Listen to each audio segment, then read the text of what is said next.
What a week it's been. William and Kate are on their first official royal visit to Canada.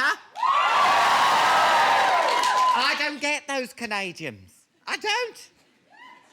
They think nothing of clubbing baby seals to death, yet Celine Dion, not so much as a slap.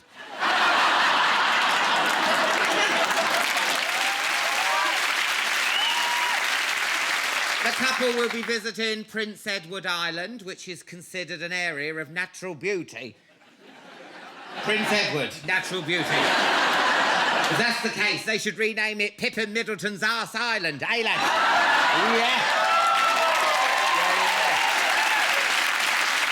Who wouldn't want to land their chopper on that, lads, eh?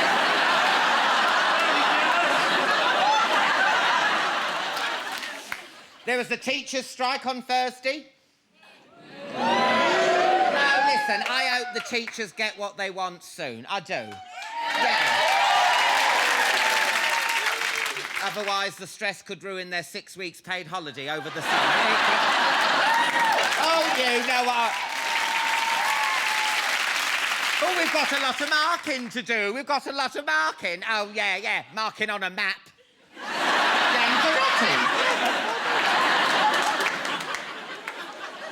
The teachers stood solid on the picket line, though many of them were from the drama department being trees.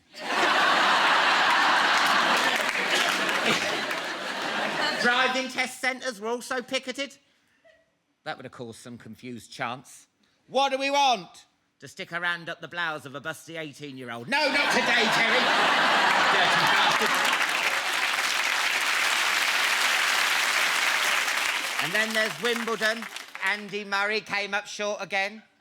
Who can blame him when he's got the distraction of his mum sending all those dirty tweets to that Spanish bloke he played in the quarters? Yes. It's bad enough all that grunting and groaning you get at Wimbledon without it coming from your mum. Directed at your opponent.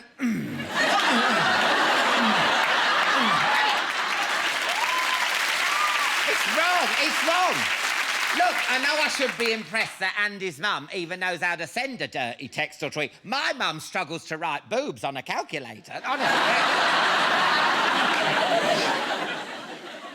But the centre court, can I just say this, Chatty Man audience? The centre court is no place for the embarrassing behaviour of a sex-starved middle-aged lady, is it? No. That place is the loose women script meeting. It is. That's where they belong. What a lineup we have for you tonight. They're the old friends who've reunited on the set of his new film, Huge. The brilliant Ben Miller and the very sexy Tandy Newton will be here.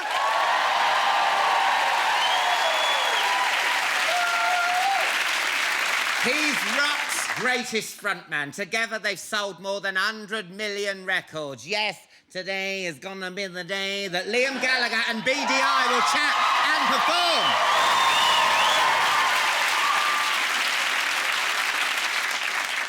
But first, is it a bird? No! Is it a plane? No! It's Supernanny herself. Give it up for the gorgeous Jo Frost.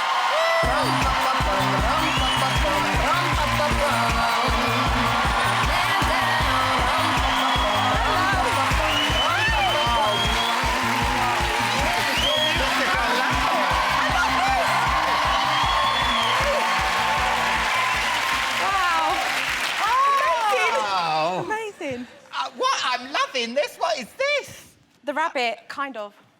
I've got one of those around my toilet.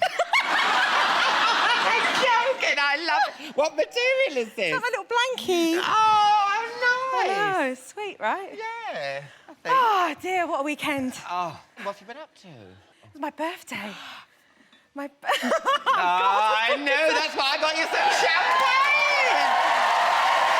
Oh, my God, thank you. Oh. Thank you. You have a lovely weekend. Okay, you look like an episode of Hangover on Sunday morning. You didn't wake up with Mike Tyson. Oh, my God. The tiger. Oh, my God. Nobody made it home. We were, like, all collapsed on the living room floor. It was just, like, mad. We did 7 bottles of champagne, and I lost count after the 8th round of Jägermeister, so, hey. It was a good night. It was a good night. Wow. It was a good night. Oh, let's have one of them. Cool, Are yeah, you okay, quite air old? the dog, air the dog. How old are you again? So I just turned 41. 41? Yeah, I was out and everyone was like, oh my God, she goes out and she drinks. I can't believe it, she likes to dance.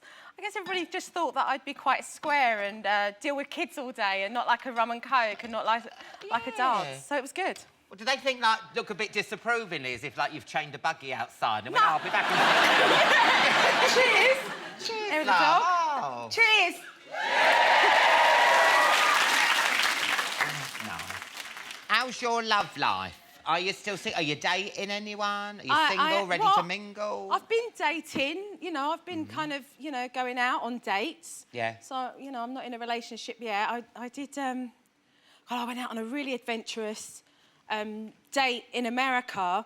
This guy was taking me out for a meal and along the way he decided that he'd stop into an indoor skydiving place. Indoor skydiving. Not exactly the flattering, ladies, let me tell you. Like, the high heels have to come off. Yeah. And then all of a sudden I'm in a boiler suit. Oh, no. And you've got the hair going like that on your face. It's so flattering, it's not all like this. Yeah. It's just like, you know, crazy. Oh, no. So what happened? So would you like, clamp to him on the... no, we didn't like that. He was on my back and we were just like skydiving. Did you try and rotate? Did you try and rotate?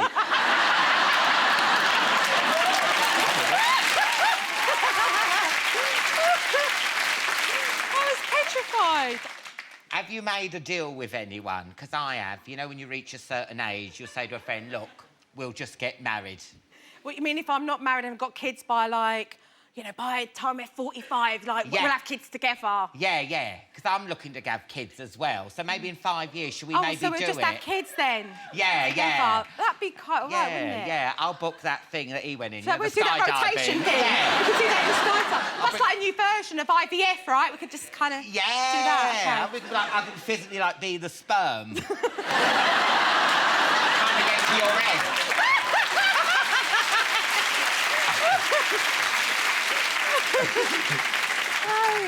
You've got a new book. Yes. Jo Frost's Confident Toddler Care. It's an A to Z of dealing with toddlers, isn't it? It is. It's like everybody for the last 7 years has seen me in and out of homes, helping families and helping younger ones as well. And it it just felt very, very natural for me to be able to write a book for parents because, you know, once you've had a baby and you've got past sleep deprivation and a year goes past, you kind of give yourself a pat on the back because they're still alive and you feel really good for that. And then, you know, all of a sudden they're talking, they're resisting, you know, they're little characters, you know, telling you they're not going to do what you want them to do. And parents are like, right, where do I go from here? So it's a real learning curve for parents as well as kids. It is funny because, you know, my friends are having kids now and then they're pregnant. It's like, oh, well, on Monday the child's going to go riding, it's going to learn a language, it's going to, you know, it's going to play with toys, it's, you know, all this sort. And then when it happens, they give them like a family pack of Skittles, stick them in front of CBeebies and have a couple of trimazepam to make the pain go away. I mean, it's true. Their lives are turned upside down and, I mean, they need, people need guidance, don't they? Well, there is this ideal of what it will be like and then it hits you like a ton of bricks with regards to, OK, so my children are keeping me up now and now they won't eat anything. And, you know, truthfully, every parent wants to be the best they can because they're scared they're going to screw up. No parent wants to screw up. You want to do the best that you can. And, you know, the book is a very humorous but realistic guide in being able to help parents through those toddler years and actually come out the other end and feel proud. You know, I want parents to feel proud about their role and lead by example and enjoy it because it is a lot of fun as well. I was fascinated by the chapter on potty training. Can you really potty train a child in 1 week? Yeah, done it.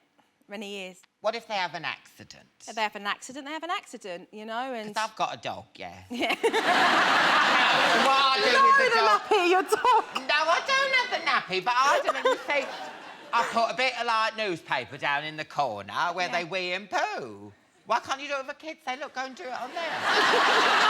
Although some parents will tell you that they know when their kids are about to go for a poo because they give them this, like, long stare, and then they concentrate, and then they go and hide underneath the dining table. Oh, my God. They God. hide somewhere, and then they know. I've had people on here do that. Lindsay Lohan, come out from under there. I'm sure you have. I'm sure you have. And what's this thing about Cheerios? When boys want to do a wee... Yeah, in the they toilet... aim. Yeah, but you said put Cheerios. Yeah, because literally when down you've got... the toilet. Well, little boys want to copy their dads, OK? Yeah. And they want to be doing the same. And so, of course, it's really difficult for a little boy who's standing on the step and then he's trying to get his little tackle over the toilet and aim so it doesn't go on the floor. So if you put a Cheerio, it can aim. This man, say he's in, like, the cereal aisle at Tesco's or something and sees Cheerios. I might have a bit more champagne. Have some more. Cheers. Yeah. Have some more. Why is it the terrible twos? Yes.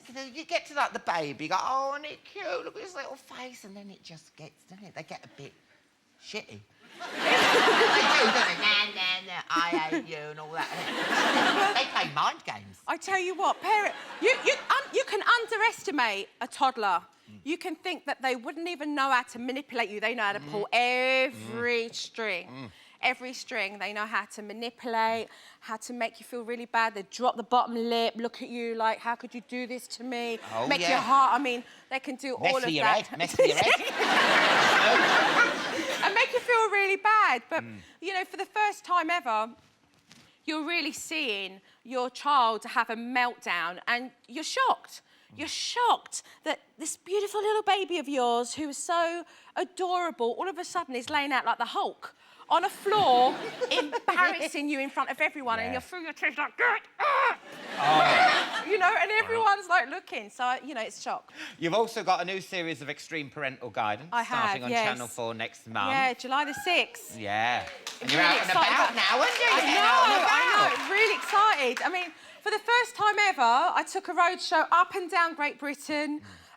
It was extremely exhilarating and exciting. The production worked extremely hard to make it happen. And, you know, I turned around and I said to the executive producer, I said to Helen, do you think anybody will turn up? Do you think anybody will come? And do you think they'll, you know, come up and turn up the Vice? And, like, hundreds of people turned up. And so, as much as it was exciting and I was able to give a lot of advice to everybody, at the same time, I was so nervous. Because you just don't know. It's live. You know, people are coming in and out. They're asking you questions. And there, you're on the spot there answering questions. But it was amazing. It was brilliant. I love the way now that if you want any answers, anything of your life, you just go to shopping centres. Gok's there, you're there, Kim and Phil and Kirsty from Location. You just go in there, you see like loads of people. It's good, though. Yeah. It's like you can shop online and then you go to the shop and there we are. I know, all embarrassing illnesses. Do you all, like, pitch up together? There's, like, someone with, like, a, We should do a summit, shouldn't we? Yeah, something like a lazy labia, and then they go into you and sorts out their clothes. I mean, you don't even need to, you know. I'll just go... Lifestyle makeover. Yeah. Completely. We've got a clip from the new series. You have. Now, you're giving some advice to a woman whose kids won't stop swearing. Yeah. Take a look at this. She's starting to pick up a lot of swear words from everybody else outside, and how can I tell her that it's wrong without being too harsh? Some people laugh when kids swear, okay, because they're mini little adults and then they come out with a big swear word and the first thing to do in shock is to laugh. And then they realise they've become the local comedian. However, I've got to say, if you effing blinds at home, then you're going to expect your kids to do the same when they grow up, right? Lead by example. But you've got to admit, Jo, kids that swear are funny. It's funny, isn't it, when they're little and they go... My friend is going to die because she's in the green room now and she's going to kill me when I go out, but I actually found it very hilarious. So sorry, Rachel. But she was with her young child and she said she was going over Putney Bridge and she was in the car and there was just loads of traffic going over the bridge. And she, under her breath, she was like, fucking traffic, fucking traffic. Come on, come on. And her child one day was just in the back of the car and she goes, Mummy, is this fucking traffic?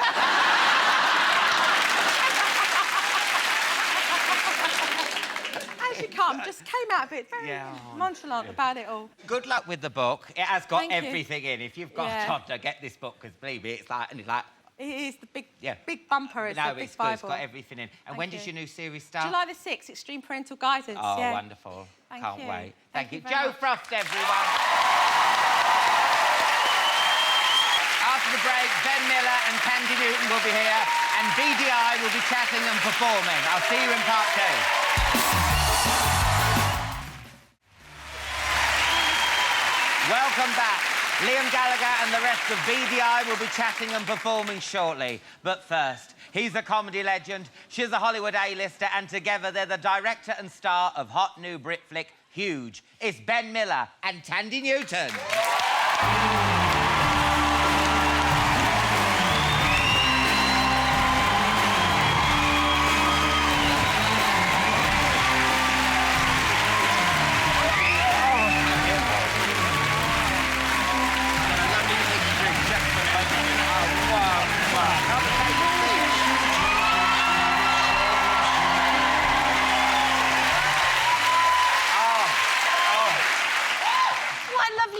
I know, they love you. They love you.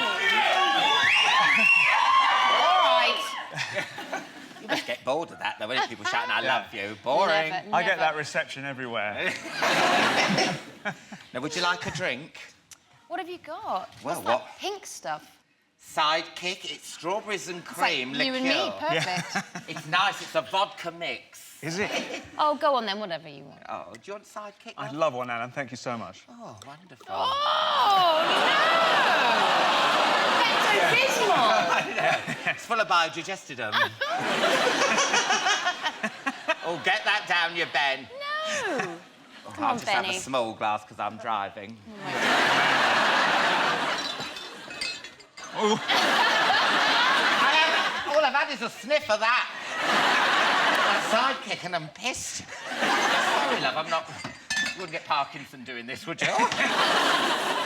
Now, you two are old friends, aren't you? We are. We are. You go Really old friends. Really old friends? Yeah. When was it, like Cambridge, when you were at university? We missed each other. You were Yeah. a couple of years before lot me. older But than you. my husband Is- was one of your best buddies at Cambridge. At Cambridge, and just after Cambridge, I slept in his kitchen for 2 years. I basically Didn't you prayed... start in a bedroom and then I ended started in the up... bedroom and gradually got promoted to the kitchen. Yeah. You must be... What was you doing wrong? Exactly. I mean, most people say, oh, share my settee, get a Z bed. No. Not, oh, look, here's a hob you can rest there on. There's all. There he is. Oh, what There a he is. beautiful couple. Oh, there he is. Oh, I wouldn't mind laying on his floor. I think it was the kitchen. I could bring you two-man airbed. He is lovely. I it's know. true. I hope you don't mind me talking about Oh, him no, like this. no. I'm not predatory. I'm just... I'm not... I respect your taste very much. Was you going out with Ol when he was there? No, I met Ben when Ben starred in Ol. No, after that. Ben, you were in Edinburgh. Edinburgh Festival. And when I met my husband, I acted in a film that he wrote, and that went to Edinburgh Festival. Oh, right. And after the show, we were back at your place, wherever you were staying in Edinburgh, and you were surrounded by women on the floor. Really? Yeah, surrounded by women, and you were playing your guitar, and I think you even had a cowboy hat on. I'm sure, and you were just this vision, this Adonis, strumming the guitar. Adonis? No, really Wow. hot, extremely hot. Yeah. That's the first time I saw you, so it had a lasting impression. Wow. I wish I'd known that at the time. Because you're actually in a band called the Dear Johns. I was. And you actually released a single, didn't I know. you? I haven't heard. Yeah, I know, Haven't yeah. you? Oh, it's amazing. Is it? What's it called again? Shame. Shame. Shame. Yeah. Yeah, I felt that when I heard it. No, I'm joking. That was a cheap gag. Wait till you hear it. No. We've actually got a picture here of Ben in action. Look at that. Look how cool he is in the Dear Johns. Oh, yeah. Don't know where the camera is, though, do I? It's a bit of a problem. Over here. Yeah. What number did you get in the charts with Shame? I think it was about 3,000 and... Could you sing it for us? You wouldn't want that. Oh, go Oh, on. come Ben. on. I couldn't do it. I need...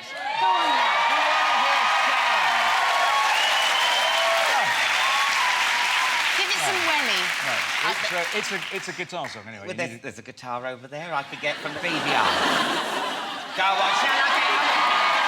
I'm gonna get it. Oh, I can't wait to hear this Shame. I can't.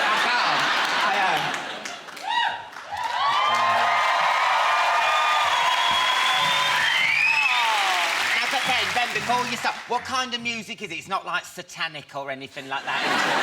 It's a family show. I think it's known as sort of indie, spiky indie pop was what we called it. Nice. Yeah. Tandy, do you like that? Oh, I love spiky Yes. indie pop. Yeah.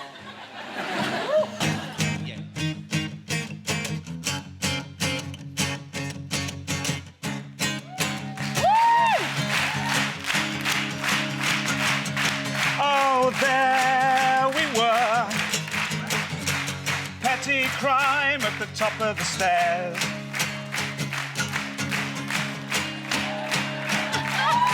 The last respects we make for the sake of a few whiles arching our backs and with which to love the lasting hype of Saturday Come on, night. dear John, sing along! Shame. Shame, shame, shame, shame, shame.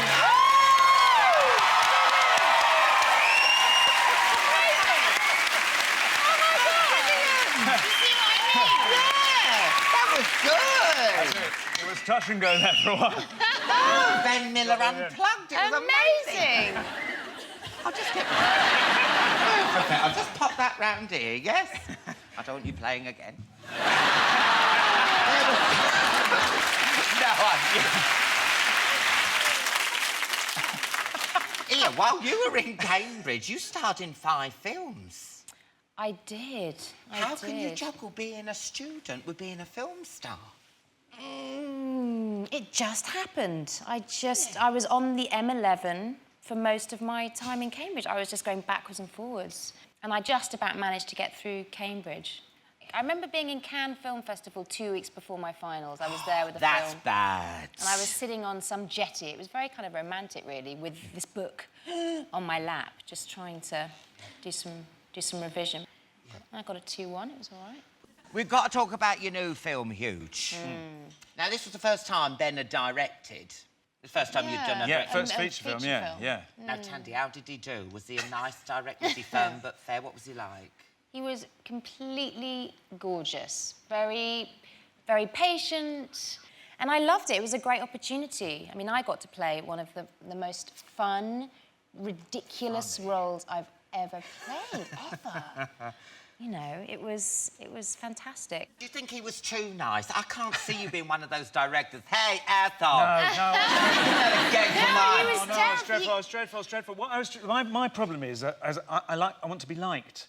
I became an actor because I was just sort of, like a sort of, pathetic creature seeking people's approval, really. Yeah. And that's not what a director does. A director has to tell people. I remember Noel coming up to me very early on, in the very first few days, and he said, where are you going wrong here? He said, you're asking people's opinion and you're being too nice. Yeah. He said, you've got to be nasty. He said, you've got to be the boss, authoritative, and you've got to. I can't see it myself. No, it was horrible, Alan. You know when Christian Bale just went crazy? Yeah. Imagine him doing that to you. You go, you asshole, don't tell me what to do. I'd make you With me, it was more like, guys, I'm getting really cross now. Yeah, so angry. If we don't get this finished today, I'm just going to be... There's going to be consequences. That I will think of later. I didn't see that. No. We've got a clip. This is Tandy's character meeting Warren and Clark at the Comedy Awards. Chris David, Spice of Town, The Crucial. Been hearing a lot about you, Clark. Nothing nice, I hope. Oh, adorable. Seriously, look, we love Crucial. You got some great pilots away this year. As my old boss used to say, piss in the snow long enough, sooner or later you'll hit the dirt. I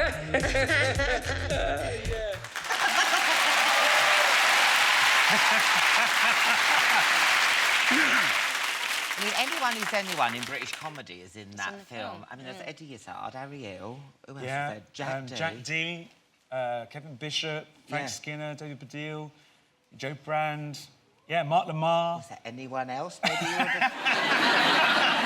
Why wasn't I? I'm a very funny guy. I'm hilarious. Thank you, Tandy. I think you weren't available, Alan. Really? I would have done it. I love acting. I would. How did you get all these comedians to do it? Well, we're very lucky in that Simon, who is the co-writer of the film, was in the original play with me, is also a dentist. This is very bizarre. He's also a dentist, and because he's always been a dentist and a comedian, he's gradually become the dentist of all Britain's famous comedians. That's incredible. So you're saying I don't go to the dentist? That's what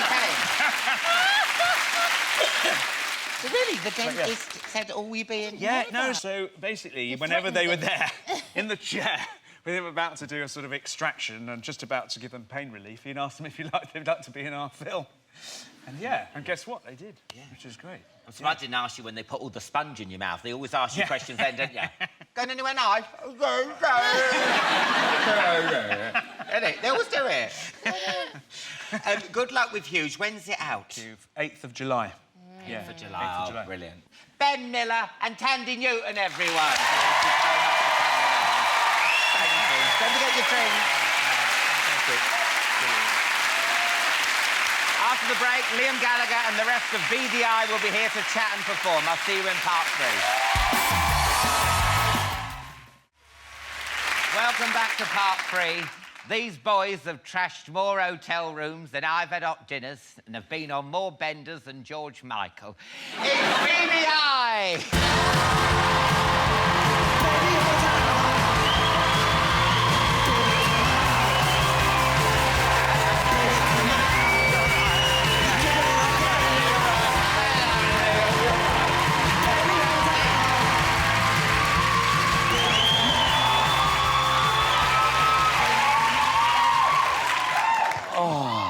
Nice, isn't it? Put your feet up. It's like my gaff, mate. Is it really? No, I've got a bit of flocking going on in our house, man. Really, a bit of flocking? Yeah. Oh, nice. A bit like this shit. Bit like this shit. All right, all right. Come around your house. You are slagging it off. Do you want a drink, love? No, if I have a drink, mate, I'll be on the Christmas special, mate. Really? I know a man who will. Here, do you want one, Gary? Indeed, yes. Yeah. Vodka. Got vodka, yeah? Or there's taboo? Andy, do you like a bit of taboo? I'll have some of that. Yeah, lovely. What do you want, I'll love? have a vodka cup of soup. A vodka cup of soup? Yeah, mate. It's a Newcastle thing. Newcastle thing? Now, Liam, come on, have something, love. Come on. Listen, we can't have a glass of taboo together. What about Lambrini? Come on, I know you like that. I'm all right. Listen, wrong decade, man, but nice one, thanks right. anyway. Oh, that's very nice. Like There I said, I'll be you here get all that fucking down, night. you love. And you want a taboo, don't you, Andy? Yes, please. Oh, thank you. I rock even more when I'm on the Sambuca. So, Liam, don't you drink anymore? I'm having a break from it. I mean... Really? Yeah, man. I haven't drank Get that since down, New you Year's Andy. Eve. Cheers. So why's that, then? Just having a break. I've drank enough, man. I'm just having I a know, bit of a break, you know what I mean? Sweaty years, been drinking and messing about, and I'm just having a bit of a breather, and it's rubbish. We had Supernanny on earlier. Yeah. You've all got kids, haven't you? Are you strict, dads? Are you strict or are you firm but fair? Well... I'm a good cop, mate, man. As long as... Yeah, my missus is good cop, bit of good cop, bad cop, you know what I mean? Yeah. But you've got to be strict, haven't you? Oh, I know. Don't want to grow up with little shits, do you? Yeah. Because then they get taller than you, and it all comes back. They're going to do it, aren't they? They're going to do it. As long as you don't hit one kid with the other kid, you're all right. Yeah. Mine's just robbed Nick's mobile phone today. Nick went out shopping, and I was the last one to use it. Yeah. She went, "Where's my mobile phone?" I says, "You had it." So when they were ringing around for it, Nick's out shopping. She's gone, "Oh, ring, see if it's in the car." Yeah. So she's gone to get in the car. I'm ringing it. My son answers it. He's in his school running around the playground. No. Playground with it. He went, "Hello?" I was like, "Oh, what do you mean, hello, man?" and the number's blocked. Yeah. You know what I mean? So he goes, "Yeah, can you wait a minute? Alex is chasing me." Now it's Jean's 10th birthday tomorrow. Yeah. What are you going to get? You're going to have a party? Just the usual, loads of presents, I suppose. Yeah. Things that I can stand on in the middle of the night. You know what I mean? Oh, have you ever trodden on stickle bricks? No, I'll tell you what it is. I'll tell you what it is. All them toys you get him. You know the bit that goes in between the pizza? Keeps it together. Oh, yeah. All these little toys, all the toys, and I'm getting out of the bath one day, and that was on the white mat. And I stood properly on it. Ooh. Because he'd been playing with that. Instead of all the toys I bought him. Yeah.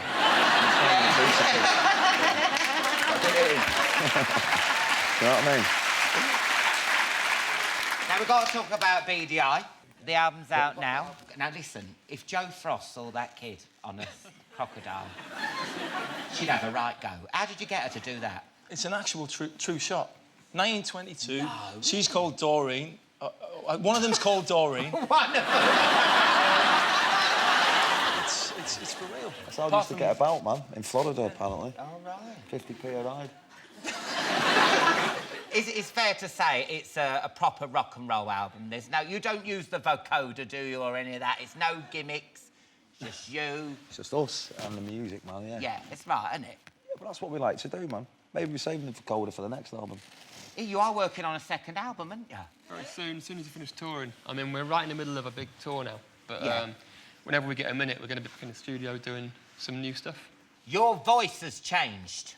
Do you think so? Do you agree? It's not as good as yours, is it? But it's No, getting there. it's a lot of practice to sound this Yeah, no, it's top, man. Right, my imagination and the now it's like, you know, it's softer, isn't it? But I like it. That's because I've stopped drinking, that's why. Oh, is it? It's all nice. Yeah, it's all nice. And you're playing the festivals this summer. Yeah. Tons of them. Now, how does it feel, obviously? Because you are starting from scratch with Beady Eye, and I suppose you are not as high up on the, what's it called? No, we're not as high up on the list. Yeah, but we don't mind, because that won't last for long, you know what I mean? When you play last, when you get off stage, you come back to the dressing room and everyone's gone. You know, at the festival. Yeah, but if you're in the middle, everyone's there. Yeah. You can see the mud coming at you anyway and dodge it a bit easier in daylight. You can't see it at night time, you know what I mean? But you haven't had a diva fit. Have you ever had to share with 5 Star or something like that? We wouldn't. Oh, That'd be amazing. That'd be good. No, we had to do a gig with Coldplay the other day. That was bad enough.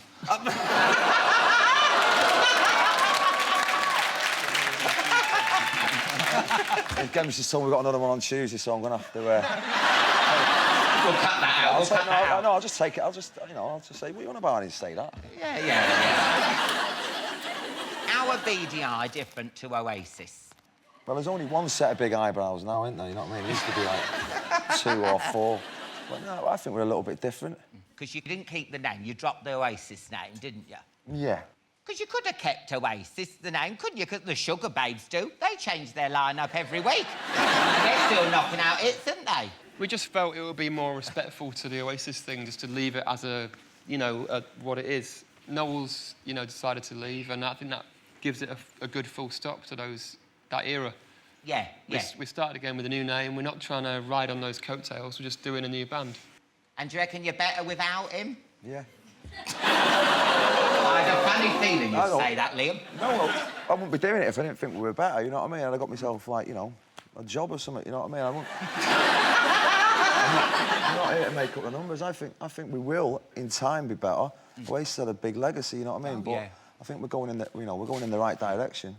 And you didn't muck about, did you? Oasis split up and then you started Beady Eye the same night, didn't you? Yeah. We had a bit of a rest, a couple of hours. The length of time from the lobby to the bar, that's how long it took. Yeah. It's normally about 5 minutes. Now, it was caused by an argument, the split, weren't it? Yeah. So what started the fight? Just the usual nonsense, you know what I mean? Just nothing about music, just personal stuff, you know what I mean? Oh, right, yeah. But it was gearing up over 18 years, you know what I mean? Was it going to blow at any minute? Were you like, Jesus, this is going to go down? Me and him were just going like that, were you? You'll hear about 2 years' time. Now, I heard you smashed one of his favourite guitars. Did that happen? Did you smash up Noel's favourite guitar? No, it was the other way around. He smashed one of mine. No. Yeah, I did. I've still got it in pieces. Oh, no. Yeah. Is it like, It's a shame, yeah. It was a nice guitar, man. Yeah. It's rock and roll history, man. It'll be worth a few quid, that, in a couple of years' time. Yeah. Oh, it will, wouldn't it? And it's in bits. I can sell it off bits, you know what I mean? 50 grand for the arm. Yeah. That's my pension. Now, were you two upstairs? Was you two like, oh, my God, what's going on? Well, Chris the drummer... Mummy and Daddy are fighting, Mummy and Daddy are fighting. We've been in the festival 5 minutes. Literally 5 seconds. We've been in the place 5 minutes and, boom. Chris the drummer went for a bowl of soup and come back and it was all over. Oh, no. I said, I'm going to get a bowl of soup, all right, come back and it was gone. I mean, I've got to say this. After the fight, Noel said, it was with some sadness and great relief to tell you that I quit Oasis tonight. I could not go on working with Liam a day longer. No. Now, you've both threatened to leave this band before. We've heard it. How many times have we heard it? How many times have you two heard it? Quite a few. Did you think he was joking and he'd be back? No. It's really that bad? Yeah, man. By the way he types it out, he meant business. Was it all in uppercase? Yeah.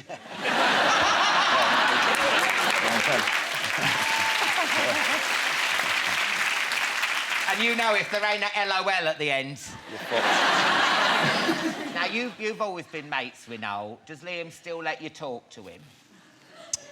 It's not up to Liam, but I mean, I don't actually speak to Noel that much anymore. I mean, he's always been pretty private outside the work thing. Yeah, we keep in touch. Yeah. A little bit, yeah, man. You don't have to, like, if Liam comes in the room, go, oh, it's my doctor. Oh, yes. Well, look, we're not here to diss Oasis, though. I mean, just because we've got a new I'm band... not saying that, love. We're just having a bad. chat, Andy. Chill out, love, all right?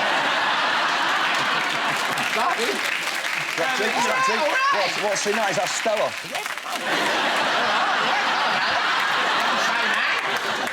You sure it wasn't him that started the bloody fight? I'm from Oxford. You're from Oxford? Yeah, I don't start fights.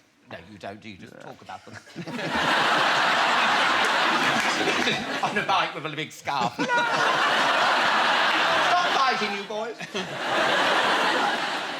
Now, listen, I know you're saying this, but Take That got together again, and it Robbie's joined Take That. The Blue got together for Eurovision. Could maybe in a few years' time, Wembley Stadium, Oasis back together, one night only. For the January sales, yeah. For the January. That's it happening, man. There's no point, is it? You know what I mean? All right, then. Let's talk about the wedding. He got married, didn't he, last week? Yeah, he got married, yeah. Yeah. I heard it was a nice day out, man. You didn't go, did you? You were touring. I was in Chicago. I never got invited anyway. What? I didn't get the invite, so... You didn't get... Oh, come on. We're not talking, you not heard? Are you really not talking? Are you genuine? Yeah, no, seriously, Oasis split up, man. All right. I didn't get the invite. I wouldn't have gone anyway, you know what I mean? I'm busy doing this, you know what I mean? So what was your mum like? Was she furious that you weren't there? No, I think she's glad, man, that I wasn't there, actually, you know what I mean? Because you know what? You would have had a drink and started a What fight about again. a drink? They've all gone pear-shapes and, you know what I mean? Yeah. You know what I mean? It's like Dynasty gone mad. Dynasty. Dynasty? Yeah. No invite, mate, no wedding. You didn't get him a Presley or anything? There's toasters in the post. Thank you. We've got to take a break there. Join us again in a couple of minutes when I'll be chatting some more with Beady Eye and they'll be performing live. I'll see you in part 4.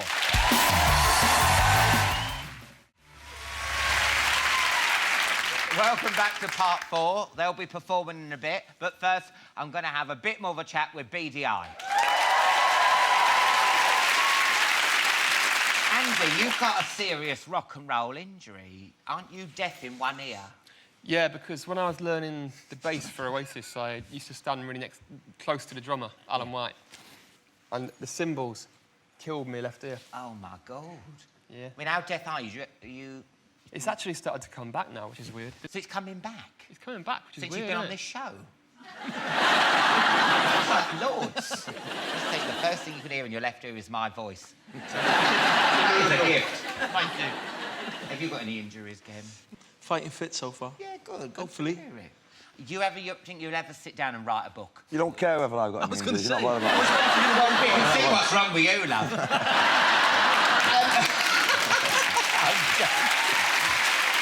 I'm joking.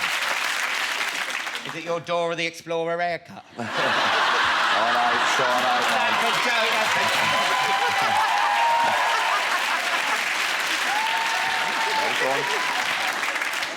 Do you ever think you'll ever sit down and write a book about all the excess? No. Leave that to Andy. The thing is, you can't remember it when you've done it. I mean... Is that true? I can't remember. That's the rule of thumb. Yeah, I think when you write about it, it always just sounds ridiculous, doesn't it? You know what I mean? Yeah. You must have had a good night, though. I've got plenty, man, but you know what I mean? When we've done Nebworth, I thought we were doing one night and forgot all about it, and then had to go and do it again, because we had 2 nights going. But I got that mashed on the first night. I woke up, I was going, everyone was knocking at the door going, come on, what are you doing, man? I thought I was at home. Yeah. He was still here and went, just get out of bed, you've got another one to do. That was pretty heavy. But I've done plenty, man. Have you not read about them? I've read about them, but are they true, though? There's a few that are true. You might tell me one and I'll... What about Gasser in the Groucho with that fire extinguisher? Oh, without a doubt, that's true, yeah. Yeah, go on, tell us that. So I've got there and I've had a couple of beers beforehand, so I'm a bit lively. He's already lively. He's asking me, do I want his gold chains, and I ain't around. I'm not Mr. T, you know what I mean? I was going, yeah, man, get off these bloody chains, man. I was going, no, don't want you. Then he started getting smart about with the roll with it. So anyway, he was getting on my case about rolls with soup and all that. Oh, yeah, because you're having the soup, innit? Yeah, and he's just being wide and all that. And I thought, I'm going to fucking have you. So I grabbed the fire extinguisher. I went, listen, Gaz, I'm out of here. And I've gone to pull the thing and obviously going to make a mess. And he's gone, no! I just gone, yeah! And I squared it. And I went, fucking, get your head round that. Do you know what? Do you know what? You must get it all the time, but you know that joke, like you said about the soup? Do you want to roll with it? I mean, it is funny, isn't it? I like it. I like it, but how many times do you hear? You must hear it all the time. Yeah, well, I heard it about 900 times off Gaza that day, you know what I mean? Yeah. When I worked in Tesco, you know Carol Decker from Topical? Oh, yeah. She was holding a cup, honestly, and I went up to her, and you have to say it, here, you've got China in your hand. You know what I mean? And it's one of those things where you've got to say it, and if you were eating soup and I was going by, I'd go, here, do you want to roll with it? I'm going to get a fire extinguisher in my face. Yeah.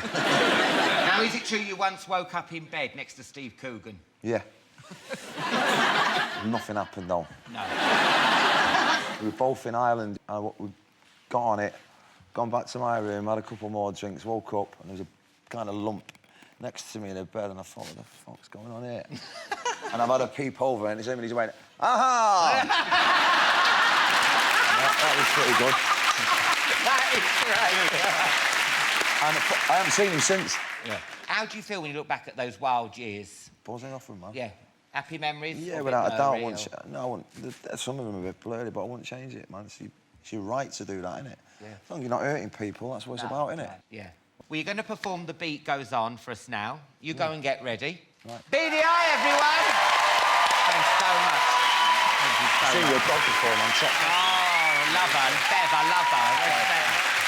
Good. Oh, thank you for coming on. Beady Eye, everyone! That's it for tonight's show. A massive thank you to Supernanny Jo Frost, Ben Miller and Tandy Newton. And, of course, Beady Eye. Yeah.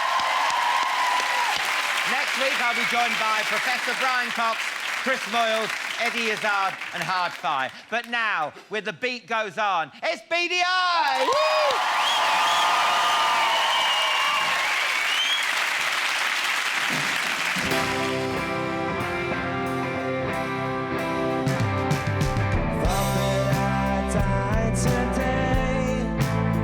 Off the stage, faded away up through the clouds to the gig in the sky. And when I arrived, the angels were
like you.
Week it's been.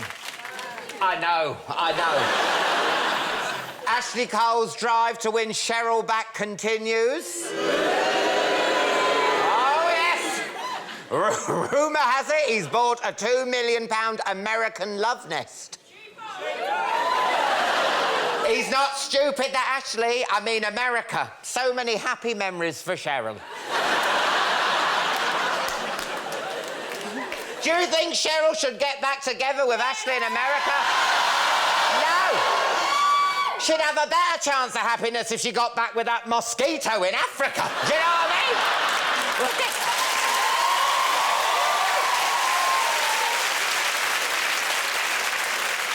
mean? Here, do you hear about Prince Harry? He's got a new underwear model girlfriend. Florence Brudenell Bruce. I'm guessing by the names their eyes didn't meet over the salad bar in Garfunkel's. But the weird thing is that Florence is a cousin of Harry and related to both Diana and Camilla. Don't ask me how that happened, but that must have been one hell of a party. Do you know what I mean?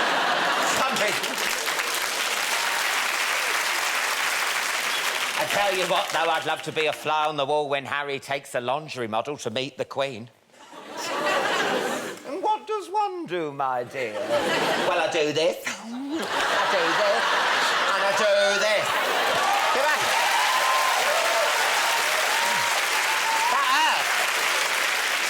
That hurt. It's quite nice. And finally, what about this new IVF lottery? Oh, it's bad, isn't it? Where for a £20 ticket, you've got the chance of winning £25,000 of IVF treatment. They say you can't put a price on kids. Well, now you can, 20 quid. Apparently, if the IVF fails, the winner will be given donor eggs instead. I don't want to know how they get those. And tonight's eggs are being drawn from the ovary of Mrs. Sheila Willis. And the first one is... It's wrong, isn't it? What a lineup we have for you tonight. He's unpredictable, uncontrollable, and up way past his bedtime. Yes, Radio 1's Chris Moyles is in the house.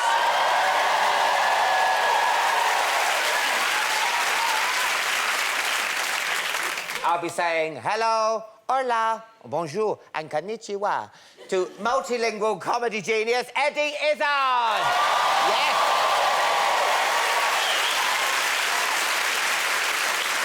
And there's music from Hard Thigh, who'll be playing live. Yes. But first, he's without a doubt the cleverest guest I've ever had on my sofa. And yes, I am including Katie Price and Alex Reid in that. It's Professor Brian Cox.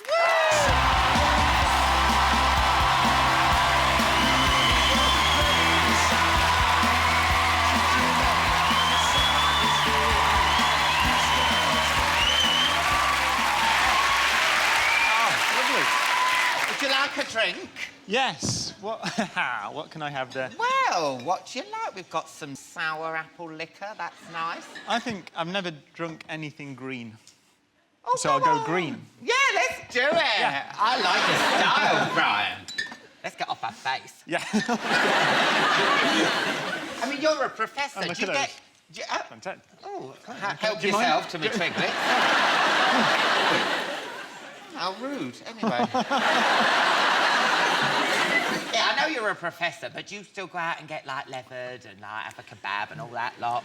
Absolutely, all the time. Really? All the time, yeah. Oh, my It's God. part of being a physicist. Really? An important part. CERN, where I work, my proper job in Switzerland, they serve wine in the canteen because it's French. So it's the only science lab I've ever been to where you have to drink wine from about 11 in the morning onwards. You have to drink wine? Yeah, it's obligatory in France. Oh, my God. You told Amy Winehouse that she could be a lab technician. Oh, I want to work at that place. It sounds amazing. Now, listen. The papers call you a rock and roll physicist. Now, is that a title you like? I mean, I used to be. I don't know. I've always thought that science should be part of popular culture. It's too important not to be. Yeah. So in that sense, I think, yeah, I mean, whatever label you want to put on me, you're welcome to do it. Yeah. But that's the thing, I mean, because there's been an image for so long of scientists as old men in tweed jackets with a pipe and you know, bad teeth and those kind of things. So I think that I realise...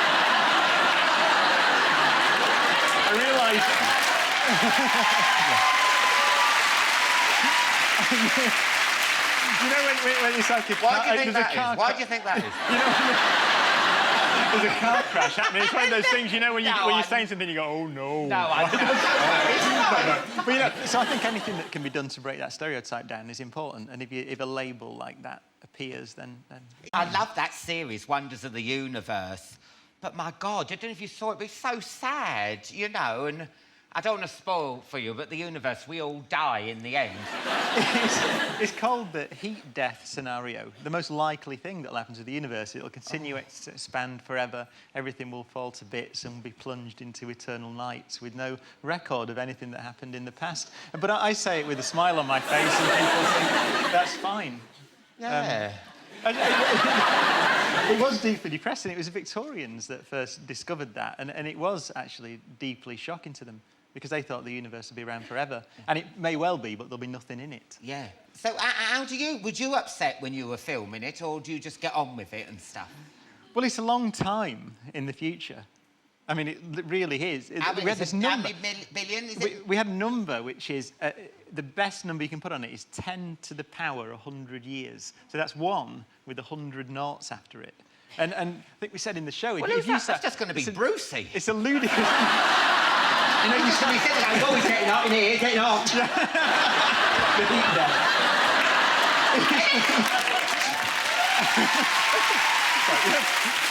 It's the most ludicrous number. If you started counting and you took a single atom, so 1 atom, Take a Bombay 2 mix. atoms, like this, 3 atoms, 4 atoms, and started counting like that, there are not enough atoms in the entire observable universe to count up to that number. But this series has just propelled you into some big... You're like a big star now, isn't it? You can't go to supermarkets, is it too?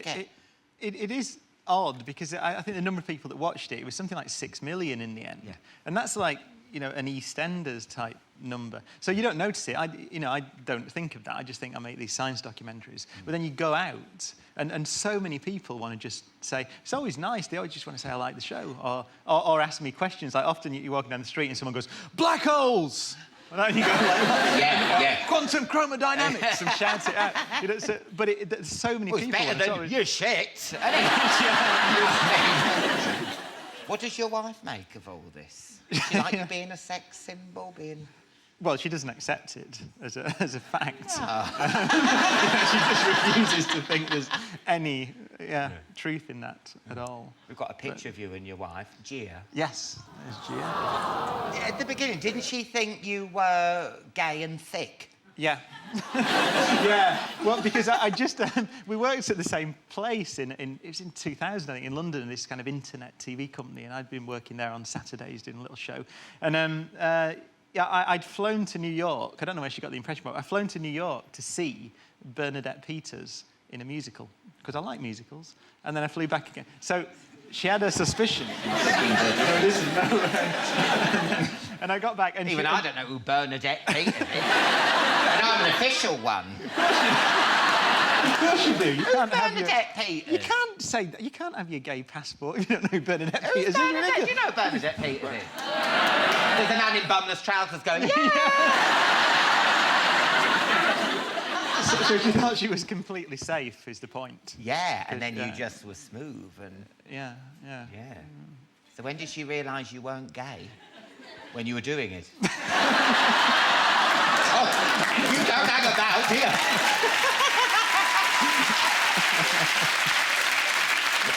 I'll just put this Bernadette Peters album on.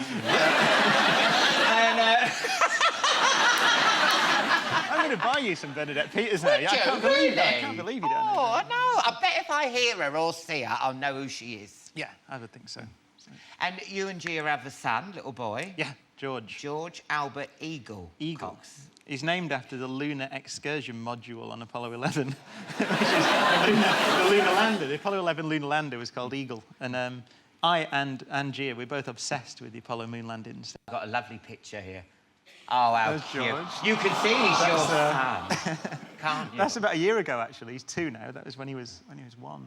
Now, you're Regine. Is he going to be... Is he going to be like a child prodigy? I don't, well, he does watch rocket launches on YouTube, and that is not my doing. He saw one, and he singles them out. And he has a favourite rocket launch, which is Apollo 8. And so he asked for it. And the way he asked for it is that Apollo 8, it launches, and then someone, just when it clears the launch tower, someone goes, "Clear the tower!" really loudly. And it comes across really clearly. So he does that. So he sits there and he goes, it means he wants to watch Apollo 8. Now, we all know you from the telly, but your real job is at the Large Hadron Collider in Switzerland. Yes, the LHC. Now, obviously, I know what that is, because it's so easy, but can you just tell these, for those who don't know? It is... It's the biggest scientific experiment ever attempted. It's 27 kilometres in circumference. Yeah. It sits 100 metres below the ground in Geneva, below the France. ground. So it's below ground, and it accelerates protons, which are the nuclei of hydrogen, to 99.999999% the speed of light, at which speed they go around 11,000 times a second, and then we collide them together to recreate the conditions that were present less than a billionth of a second after the universe began. In order to reveal the underlying... in order to reveal the underlying simplicity. And the thing is that 85 countries around the world came together to build that thing, to explore the universe, because we're curious about the universe. So it's one of the great, I think, human achievements, like the Apollo programme, because there's no reason to collect that knowledge other than curiosity. I mean, it does tend to be useful, finding out how the universe works. We invented the World Wide Web there, for example, very famously. Oh, Tim Berners-Lee in the 1980s. So the internet was made there? Yeah. Yeah, well, the web, the bit, the HTTP, that bit, the www bit.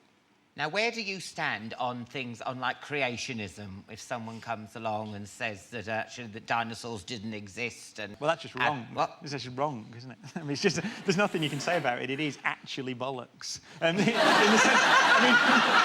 demonstrably bollocks. I mean, this is young Earth creationism. So I know there are people that think the world is 6,000 years old. It just isn't.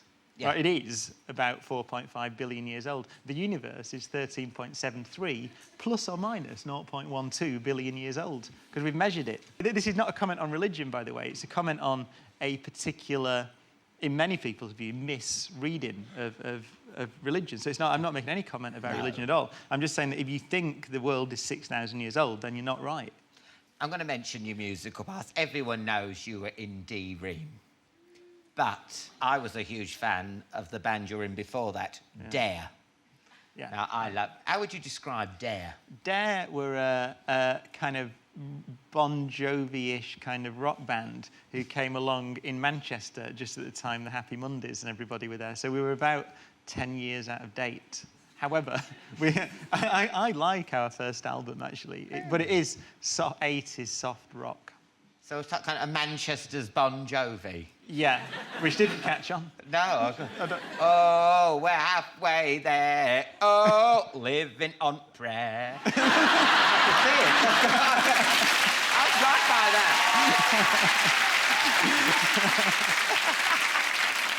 But I love your look back then. I mean, on the far right, how'd you get your hair like that?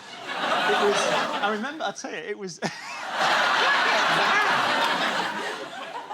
There was this stuff, it used to be, it was Boots unscented hairspray in this big can about that big. And you used to spray it on your hair and then get crimpers, you know, those crimpers, and you go like that and just get a load of smoke to come off it. And it used to do that. And I used to spend a long time doing that because that's what I did when I was 18. And we've got a clip from a Dare gig. Have you? In 1989. I didn't know Get that. ready to rock.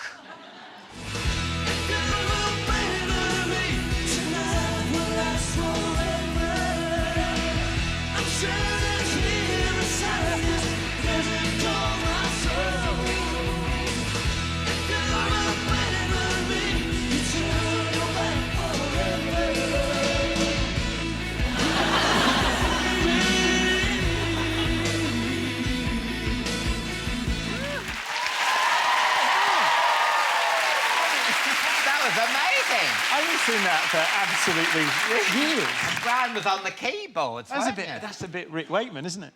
How many keyboards do you actually need, though, for the music? I think I had about Dare? 9 of them. Yeah, it's ridiculous, isn't it? It's been absolutely brilliant talking to you. Thank you so much. Professor Thank you. Brian Cox, everyone. Thank you, thank you. After the break, Chris Moyles, Izzard and Hard5 will be here. I'll see you in part 2. Welcome back. Izzard and Hard5 will be here in a bit. But first, a quiz. Which Radio 1 legend returns to Channel 4 next week as the host of his own quiz night?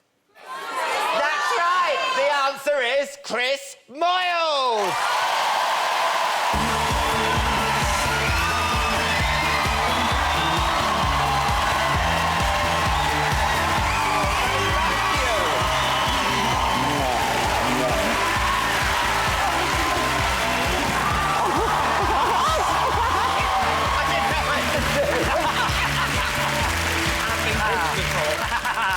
Hi, everybody. Hello.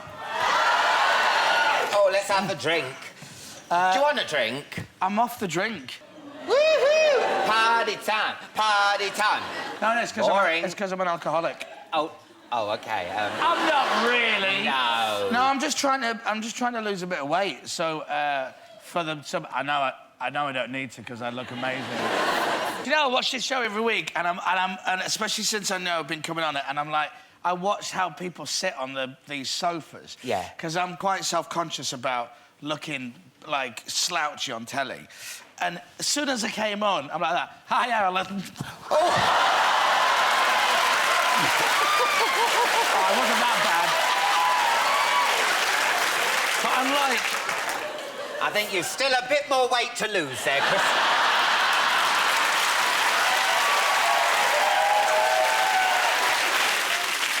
Sorry. Here, congratulations. I'm fat, not pregnant. No. No, on your contract. Oh, yeah, I just re-signed. Till 2014. Well, I know, I'm not... yeah, I've re-signed the contract to Radio 1, which is nice. And, because I spent half my life saying, no, I'm not leaving all the time. So it's nice to sign a kind of longer contract so all the newspapers would shut up and stop going. Because I've been getting fired since 2006. It's a bit of a to everyone. Well, isn't it? Yeah, well, it is, yeah. It's nice to do that. But more than that, it's nice to... just everyone can shut up and stop going, you know, when are you leaving? Are you leaving? I've heard you're leaving. I'm not fucking leaving, I'm staying. All right? Yeah. Good. And we're glad you're staying. Thank you. Now, I've worked it out on my little calculator. Right. When 2014, when your contract comes to an end, you're going to be 40. I'm going to be what? 40. No, I won't. Yes, you are. No, My little calculator never lies. In 2014? Yeah. I'm 24 now. Oh. 24 now. So I'll Those early mornings are really messing with your face.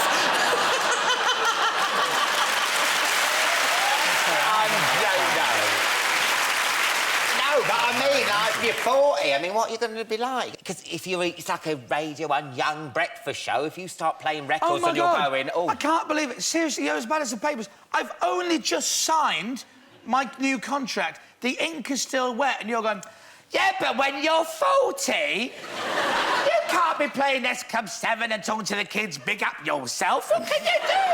I know what you're doing. I know what you're doing. I know. What? You've been sent by Radio 2 to try and lure me in to the old fogey network. Yeah, I ain't know. going. And I work on Radio 2, and you're always slagging off Radio 2, saying Oh, all we no, play I'm is not. Shania Twain. Which is right a lot of the time, but listen. Now, last week on your show, you had this brilliant bit called Face Your Fears. Yeah, that's right. What was your fear? I'm not a big fan of dogs. I like dogs, but, like, I don't like dogs when they jump up and they're too giddy or when they bark or when they look like dogs. I don't mind... You know what I mean? Yeah. Like, and you go to someone's house and the dog's like that. Oh, no, I can't And they go, see it. he likes you. And I'm like that. So they brought, like, an ex-police dog on and they put the protective thing on my arm and they literally let him go. Oh, there you go, look. at that. And he just launches out this cage going, "Rah!" like that. And he's 8 stone, that dog, and literally you get pulled down. But I was all right, I was brave, I did it. Look, he's chewing on my arm. Where does this phobia of dogs come from? Was you touched by a dog when you No, were... I just...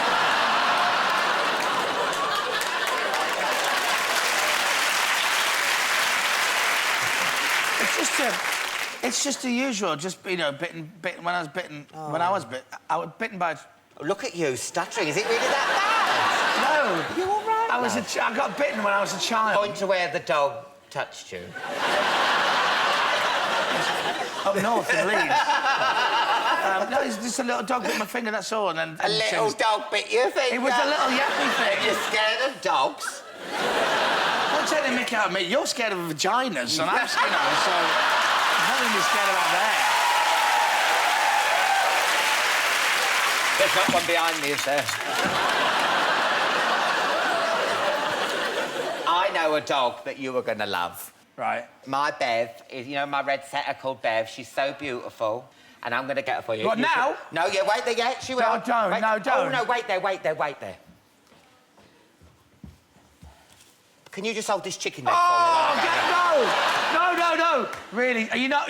She's not really here. Oh, she will... I'm not scared, but I just... I don't want to get... No. Oh, crikey. Hiya.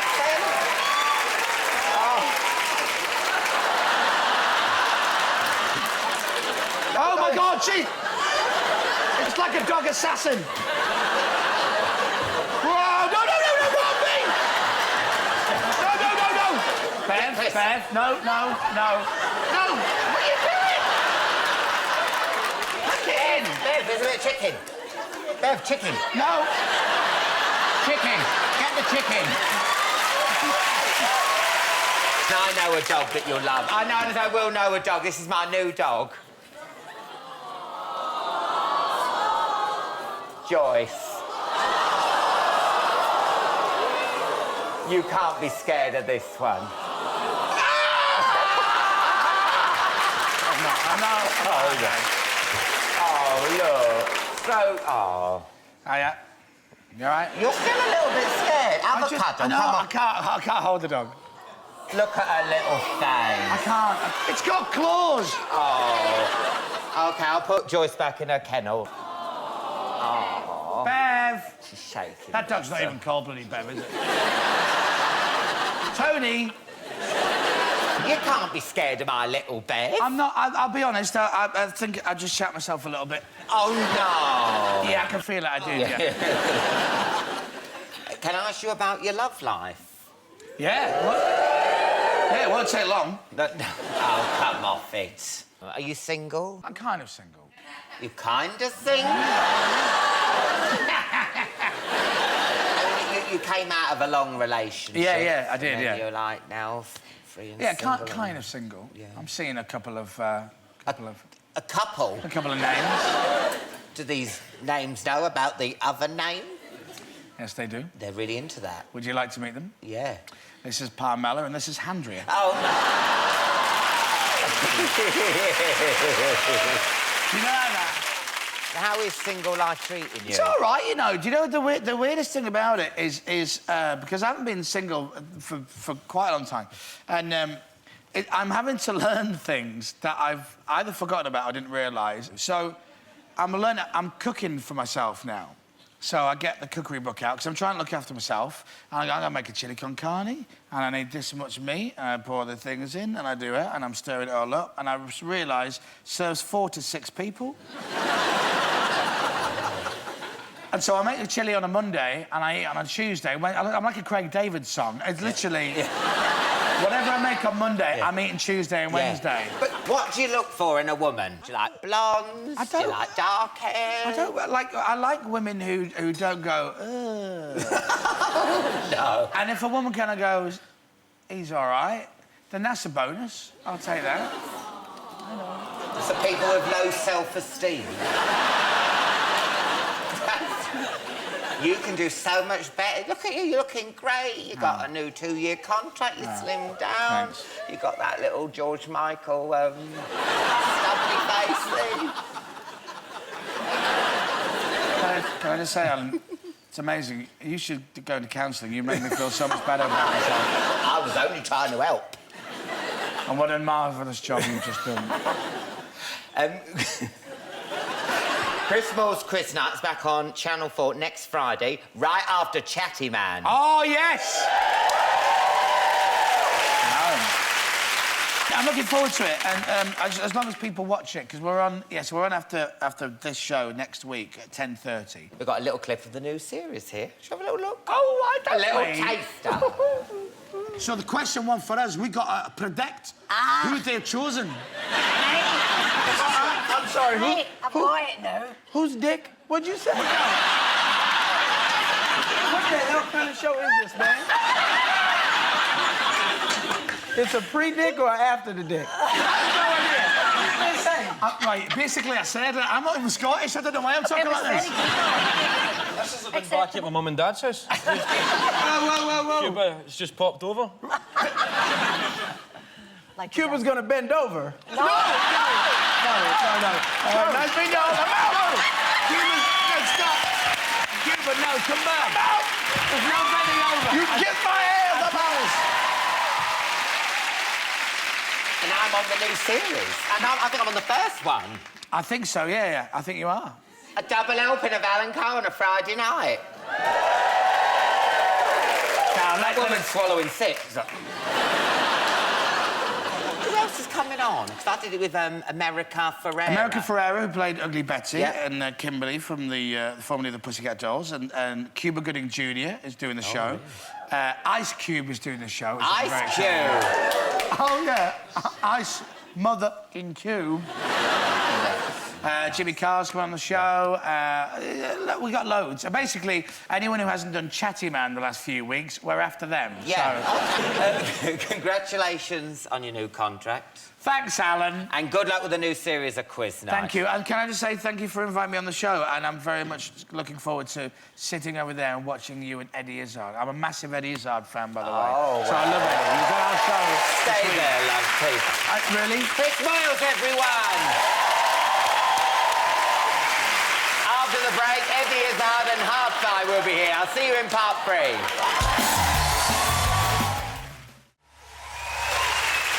Welcome back. Hardthigh will be performing shortly.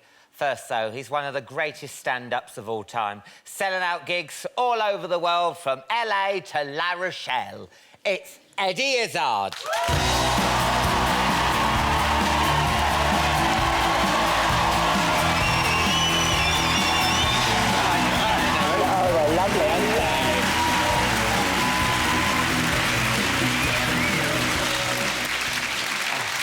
Well, this is very nice. Would you like a drink, my love? Oh, yes, you do drinks. Excellent. Yeah. Have you got your whiskey? Oh, is that like rum? Morgan Spice? Oh, yeah, no. Have a bit of that. I can do that. I think I'll join you, Eddie. OK.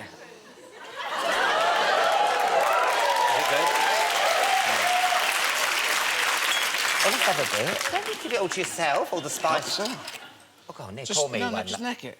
Neck it, really, like...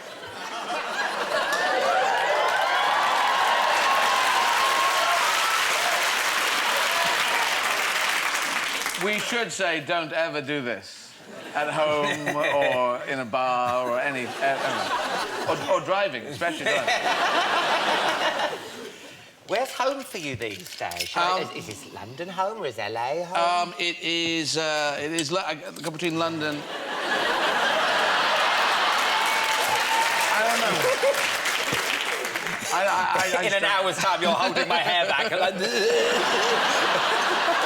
I'll put it away, I think. It's London. You've done that before. You're excellent. I love the way you just stuffed it in. You just get them. Yeah, it's London, and then I do stuff in LA, so I go London, LA, but I just was in Paris and Dublin, so, you know, it's wherever I am. God, you're all over the place. Yeah. In a good way. Not like all over the place. No, you're not off your face. You just... Well, we'll be later. Yeah, the way you're swigging that. Oh, look at him already slurring. You are naughty. That's nice and round. Can you feel it going down your throat? Can I feel it? Oh, my God. It's just walking down now, isn't it? I'm like, yeah, so tell me about your career. Well, you're over here later this month doing Laughs in the Park. Laughs in the Park, outdoor comedy festival, like a baby Woodstock. You know, like Woodstock outdoor festivals and Glastonbury's, we're going for 41 years. This is our second year, so we're still in infancy. But have you done any music festivals with the comedy tent? Do you ever do that? Yes, I have, and I don't... like the comedy festival tent is always seen as the poor relation. Yeah. Exactly so, and that's why I set up Laughs in the Park, so that it's just comedians coming out. Me and Ross Noble and Tommy Tiernan playing the big stage, and we do fireworks, and there's flush loos, and there's nice, crepes, and there's really good drinks. Yeah. Fireworks. Do fireworks. Oh my God. Last year, I launched them. I said, right, I'm going to launch them, because I couldn't see them. They were coming up the back of the venue. So I ran round into the audience and said, all right, here's fireworks, watch this. Boom, and then woof. And it was 5 minutes of very groovy fireworks. Oh, OK. Every night. So there will be fireworks there. You can confirm there will be fireworks. Yes. We will be funny. There's things, and flush loos, and stuff to it, and I don't think you've stressed enough about these fireworks. There better be fireworks, or do you know what, you're going to get some serious fireworks are good. Do you not like fireworks? Oh, I like fireworks. It's just when someone says them a lot, I sort of start getting a bit worried about it. No, I am a child, because, you know, fireworks are bombs that don't land, you see, which is a bit scary. Oh, yeah, really sell it to them. No, I know. Bombs. No, but that is actually... They're gunpowder, but when they go up, we go, wow, it's beautiful. Yeah. We don't like them when they just come down and do it there. Yeah. We've got a clip from last year's Laugh in the Parks. Let's have a look. And there's no 10 commandments. Number 1, there is no God but me. God. That's an obvious one. 2, thou shalt not steal, thou shalt not kill. Well, that's kind of obvious. Do unto others as you'd have others do unto you. That's sort of built into that. And the other 7 commandments, no one can remember. No one ever can. And there's 1, thou shalt not covet thy neighbour's ox. That's just odd. What is that ox thing? There's a lot of oxes. Everyone was into oxes. Now, Brian Cox was talking earlier. He's an atheist. Yep, me too. You're an atheist too? I'm a spiritual atheist. I don't believe in God, I believe in us. We're here, we're doing a pretty nice. good job. And fireworks, you believe in them? And we do fireworks. And he could be up there, and if he comes down, I'll say, oh, hello, I got that wrong. Oh, I see. I don't believe God's living in clouds, because clouds are fog that's upstairs, and no one lives in fog. If you were a god, would you live in fog? No, no. So... I'd live in Vegas. Exactly. Exactly. You've been gigging in America since the 90s. Yeah. Now, someone we had on the show a few series ago, Robin Williams, he helped you out, didn't he? Yes, Mr. Robin Williams. Little leg up. I did a film with him, a drama film over here called The Secret Agent, and I don't normally do this, I don't know if you've ever done this, I just went up to there's over there, and I went up and I just pushed my video into his hand. It's time of videos, before DVDs, ladies and gentlemen. And I said, could you watch this, please? And he went, yeah, all right. And he went and watched, not in that accent, yeah, all right. All right, yeah, no problem. And he went and watched it straight away, and I said, do you think it would work in America? And he said, yes, because other people have been saying it wouldn't. And then he became a producer on the West Coast, so playing in San Francisco and LA. He was the producer over the poster. And wow. Invited people like Sean Penn and the mayor of San Francisco, and loads of famous people turned up. So it was really amazing, very helpful. And how do the Americans take to you over there? They're great. Yeah? Yeah. Aren't they a bit like, who's that girl in the dress talking about Jesus? Aren't they a bit like that when you... Some of them are. Who's that girl? Who's that boy girl in the dress talking about Jesus? But you don't play to them. You try and advertise... I'll try not to next time. You try and make your advertising go to other people who are saying, hey, yeah, let's go check out this guy, this English guy who wears makeup and does stuff and it's crazy. It's just like here, really. You know, some people are cool on it, some people are not so cool on it, and I fight the ones that are not so cool on it. Yeah. In the street. Yeah. I did have a fight here in England. I know, in Cambridge, didn't you? Yeah. And you didn't get knocked down, did you? You knocked him down. No, neither of us went down. It was a scuffle. It was a scrap, and then I took him to court. How did it start? It started because he was going, ooh, Tracy.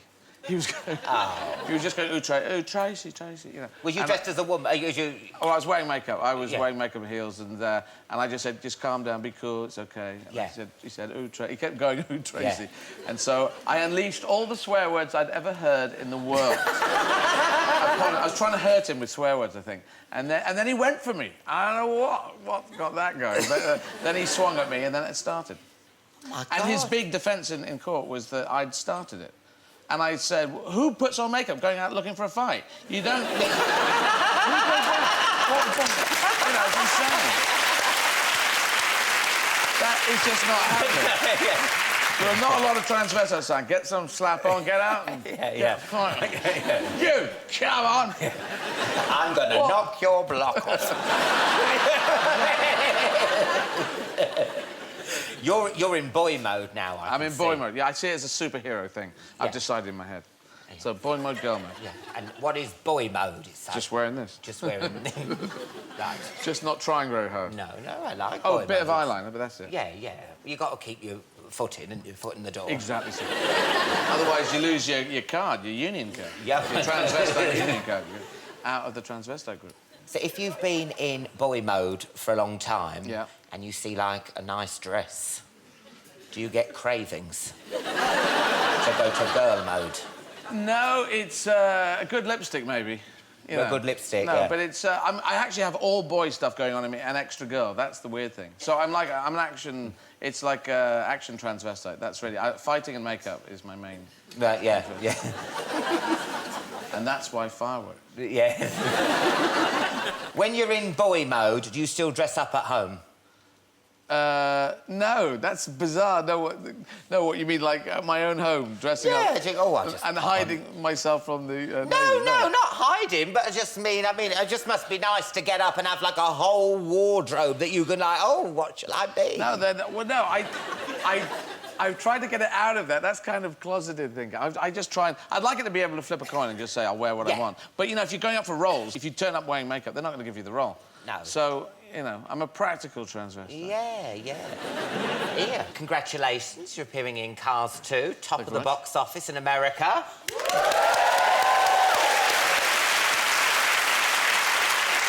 And I must say, if you see the film, I'm only in really about 3, 4, 5 scenes, but it really is my film. I think it all spins around my character, and it took 70 million the first weekend, and I think that's because of me. Well, Remember the irony thing that we were very good at? I was doing irony there, and you didn't get it. So. We've got a picture of the car you play, Moyles Axelrod. Yes, indeed. Oh, look at it waving at me! Is that the rum talking? It did wave then, didn't it? I'm not hallucinating. It's a good fun thing. It's for kids, and it goes all around the world, and there's spy cars, bizarrely, as well. Oh, I know. We've got to take a break there, Eddie. No problem. Join us again in part 4 when Eddie and I will be chatting some more, and Hard Fight will be performing live. Welcome back to part 4. Hard Fight will be along in a bit, but before that, Eddie Izzard, still here.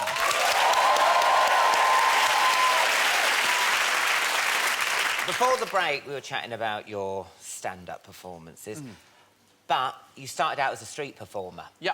I always wonder, how do you get started in street performing? You literally walk to Covent Garden and you ask if you can do an audition there, and then it's kind of self-policing, because if you're really bad, people just walk away and you're standing like an idiot in this big Covent Garden piazza and no one's watching you. So the embarrassment kind of pushes people away.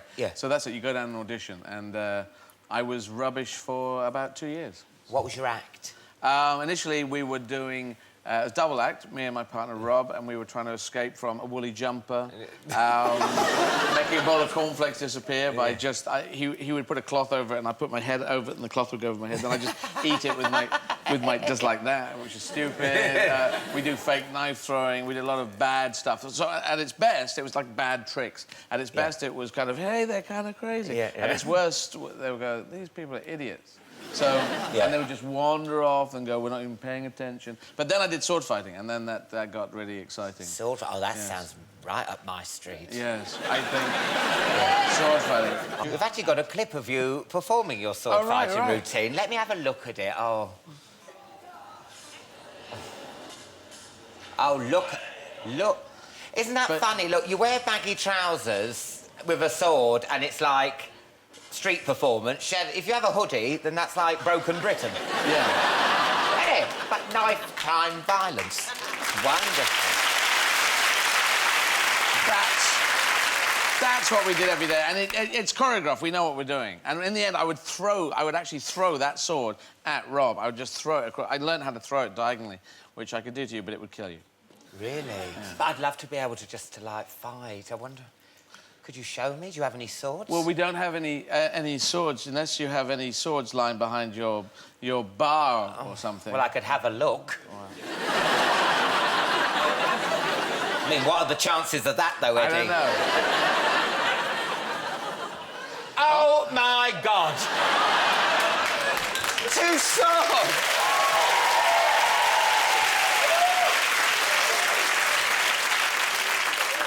Now, this could go very, very wrong. We should actually move this out of the way. Yes. It's gonna kill things. All right. I don't want to chop it in half. So, first cut is going to be to your head, yeah? Right, That's yeah. it. Oh, yes. Horizontal there. Then I'm going to do one...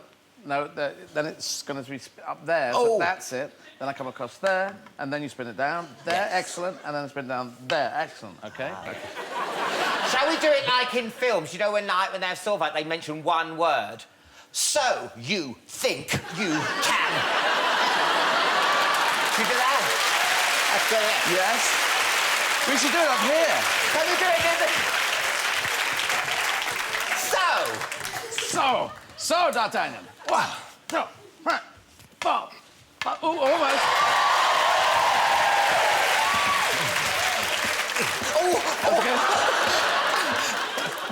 Oh, yeah! And then just improvise and kill each other.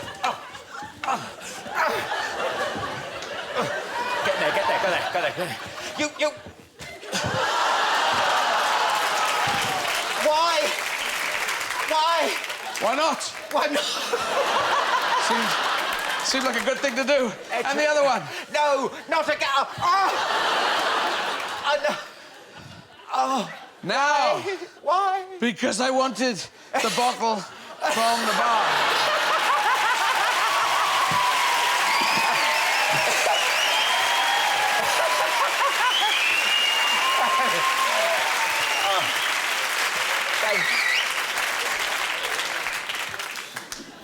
Oh, there you go. Oh, I must try and get fit.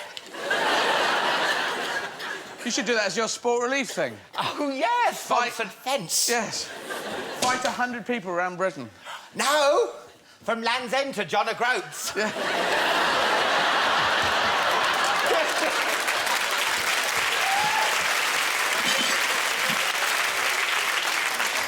Alan has just passed Birmingham. I think you get a lot of money. I think, yeah. Thrown at me. It's rarely that you get a gay man and a transvestite fighting with swords on a television show, Well, outside of Jeremy Kyle. Eddie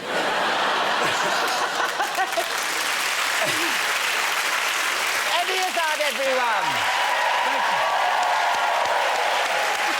That's it for tonight's show. A massive thank you to Professor Brian Cox, Chris Moyles, and, of course, Eddie Izzard. Next show, I'll be chatting to JLS, David Hasselhoff and Matt Smith. But now with fire in the house, it's Hard-Fi!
that's left is dust on yours. Protect you from the coming storm. 'Cause I love you. Yeah, I love you. Yeah, I love you. Baby, baby, I need you tonight. We ain't got time to fuss and fight. Your love just call out when the love is gone. But do you remember, do you recall when the good times filled your heart and soul? We danced all night, we kissed in the morning light. There's fire in the house tonight.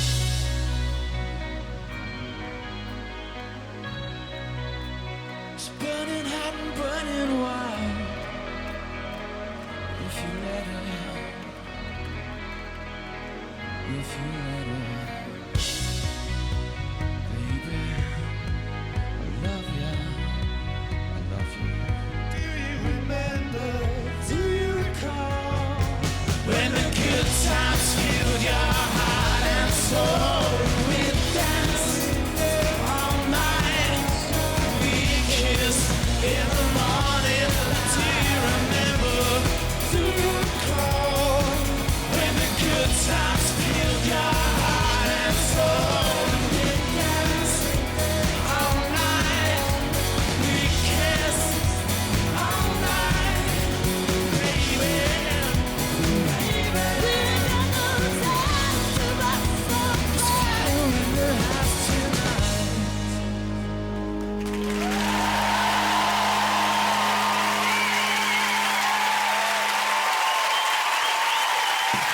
Thanks very much.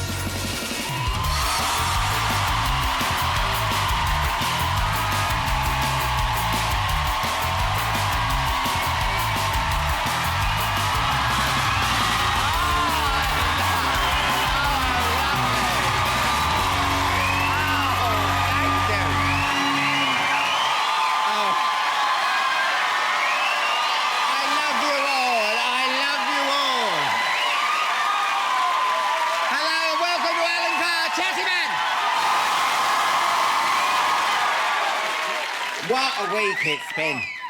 I know. Oh, don't get me started.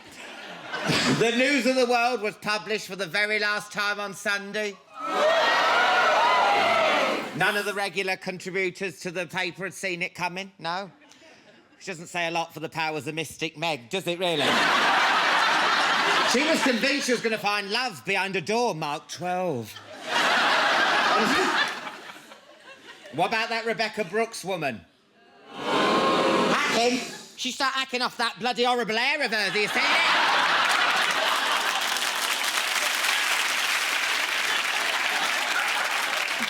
She looks like the bastard love child of Brian May and Chucky's mum. Ready? I've got 2 contacts for you, love. Yeah, Tony and Guy. Sort it out. Going anywhere nice? Yeah, prison. Yeah.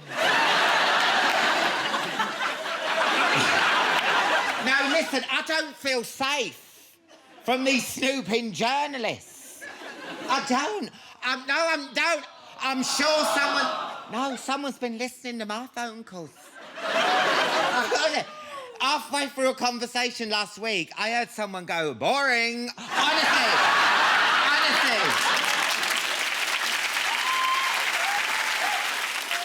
The Beckhams have had their little baby girl, Harper 7.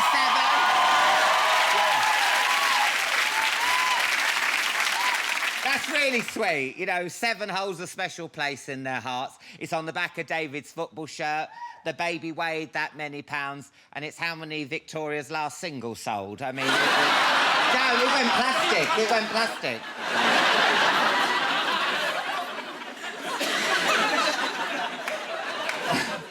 But you know, this number for names business will take off now the Beckhams have done it, because everyone wants to do it, innit? Everyone's going to give their kid a bloody number name, innit? You just watch, there'll be mums outside Lidl. Oi, 118, 118, get yourself over here. Come here.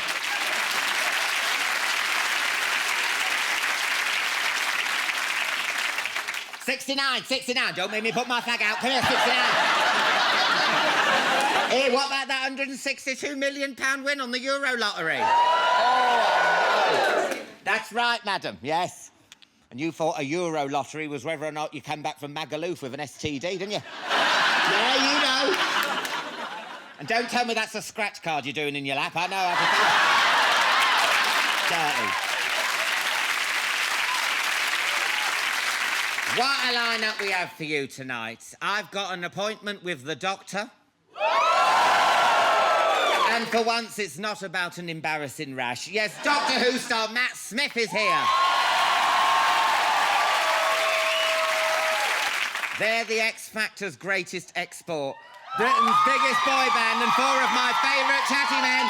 JLS are in the house. Plus, there's music from the wonderful Moyles Kane. Yeah. But first, a TV legend, it's never a hassle to interview. Put your hands together for David Hasselhoff and his offspring, Hayley and Taylor.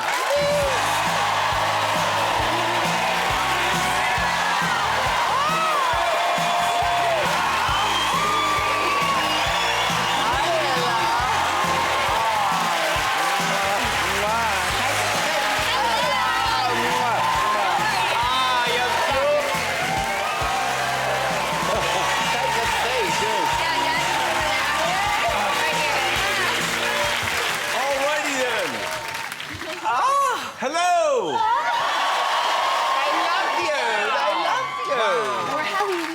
It's all right, who would like a drink? Do you want a nice drink? What do you got? Well, we've got sours, blackcurrant. Oh, Bacardi Breezer. Don't take the breezer. Yeah, do you have this in America, Bacardi Breezer? Yeah. What is that? Oh, it's awesome.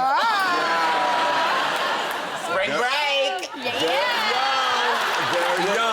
You are gonna love it. What would you like, David, love? Water, please. He'll have some water. He'll have some water. Well, there you go. Oh, you're easy. There you go, love. Look at that. Look at those bubbles. Great. Awesome. Valley girl. That's just great. Thank you so much, Ellen. Oh, thank you so much. Oh, no. Cheers to you. Yeah, I'll have one Cheers as to well. you. Sod it. Oh, please. Bubbly. I like that. Yeah. Well, introduce us, David. Come on. Well, Your lovely daughter. This is Taylor Ann, Yes, Taylor. who's 21, and Haley Amber, who's 18. My two daughters grown up, and now they're going into the world of singing. Now, we know about your singing career, but we don't know about Bella Vida here. Right. Following your footsteps. Have you given them any hints? You know, I told them it takes hard work, and it's very, very difficult to make it in the music business. And the song is getting very good ratings. Yep. And we're moving on to the next step, and we'll see what happens. And it's called Kiss Me... Kiss, kiss, Me, bang, bang. Kiss, Kiss Me, Bang, Bang. Yeah. What's a bang, bang? Well, you'll Whatever see. you want it to You be, kiss, honey. kiss me, bang, really? Bang, bang. Is that David's chat-up line? Kiss, kiss me, bang, bang. That'd be really funny. We've actually got a clip of your new video. Oh, great. Fabulous.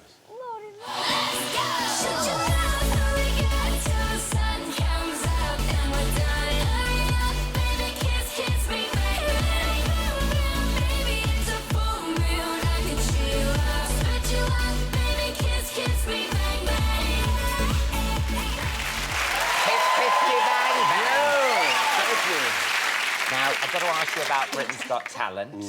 What did you make of your first series? Has Britain got talent? I had a blast doing the show. I got to travel all over the UK. I got to try to figure out all the different accents. God, yeah, I forgot about that. You mustn't think, you know... Yeah, there were so many people that I couldn't understand at all. But, you know, in the end, it was a great... David, don't you have another suit? You're wearing the same... Oh, my God! The same suit! sure Well, you... it's a nice suit. I know, it's a lovely suit. I know, so what's the problem? Well, I just hope it's been dry clean since the last time you wore it. Yes, thank you. Thank you for pointing that out. I appreciate that. No, it's not. Do you wear a different suit every night? Yes, I do. Who gave you... And guess what? And also change my underwear, believe it or not. Wow. Every night? Every night? You don't change your underwear? No, I have someone do that for me. Who changes your clothes every night? I do it. No, do you have like a stylist? No, do I look like I have a stylist? Actually, no!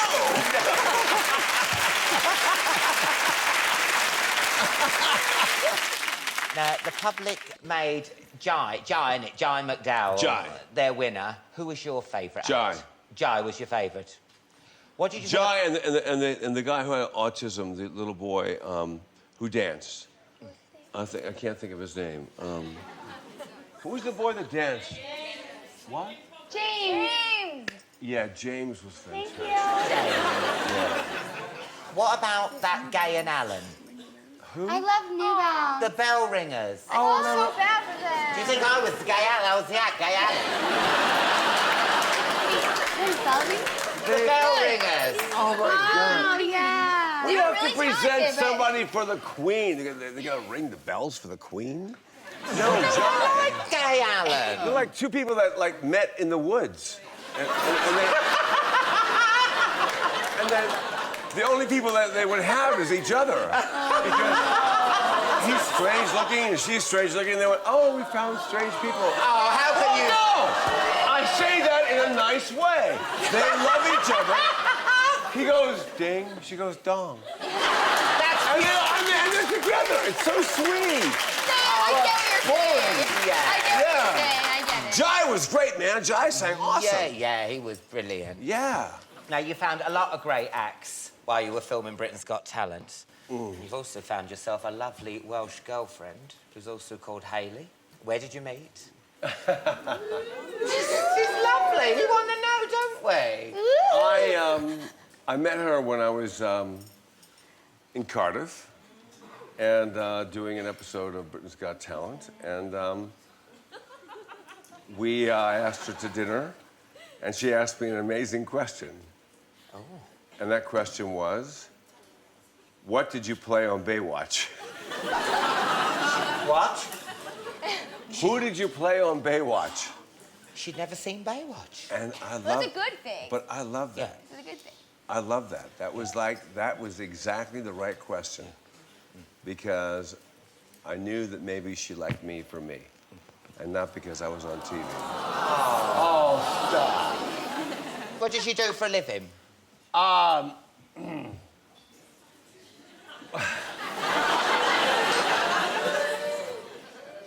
Dun, dun, dun. She works at a retail store called Debenhams.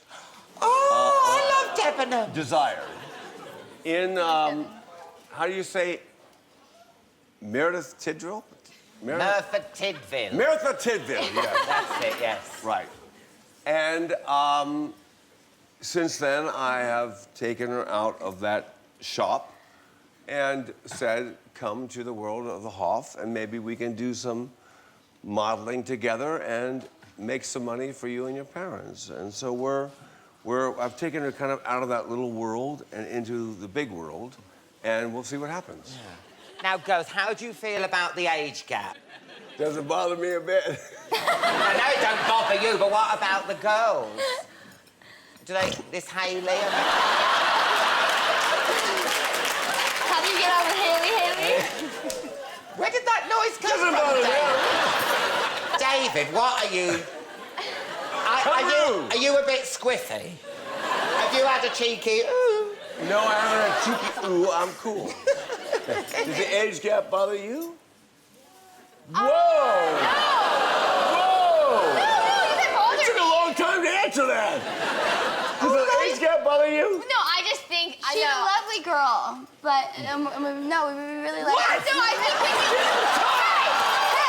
Whoa! Come on, you two. Stop it. Whoa, stop it. Sit down. It's like Jeremy Kyle in it. It's like Jeremy Kyle. Go ahead. Now, listen. Come here. We can sort this out. We can sort this.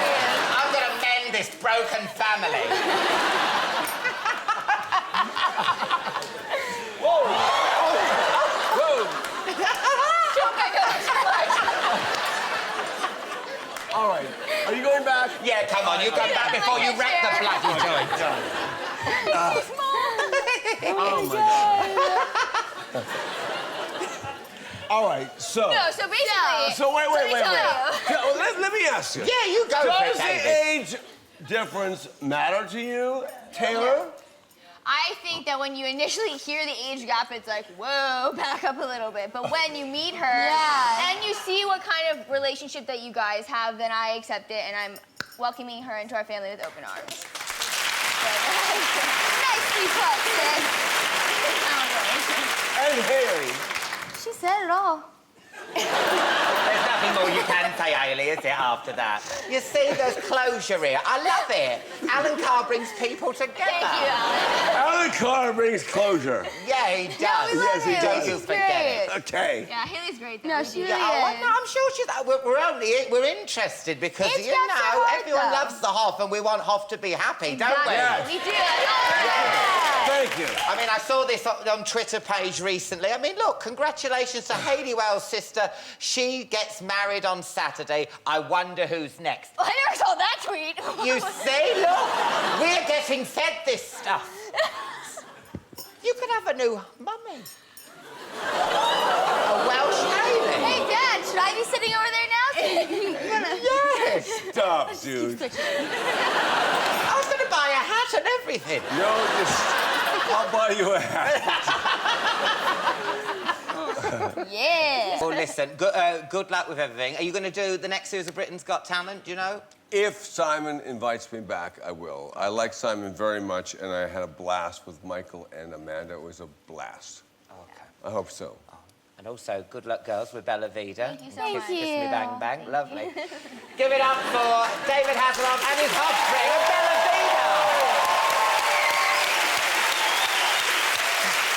After the break, JLS, Matt Smith and Miles Kane will be here. I'll see you in part 2.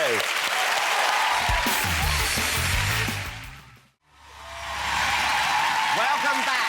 Matt Smith and Miles Kane will be here soon. First, though, chatting about their new single, She Makes Me Wanna... It's the 4 lads who make me wanna... You get the gist. Give it up for JLS!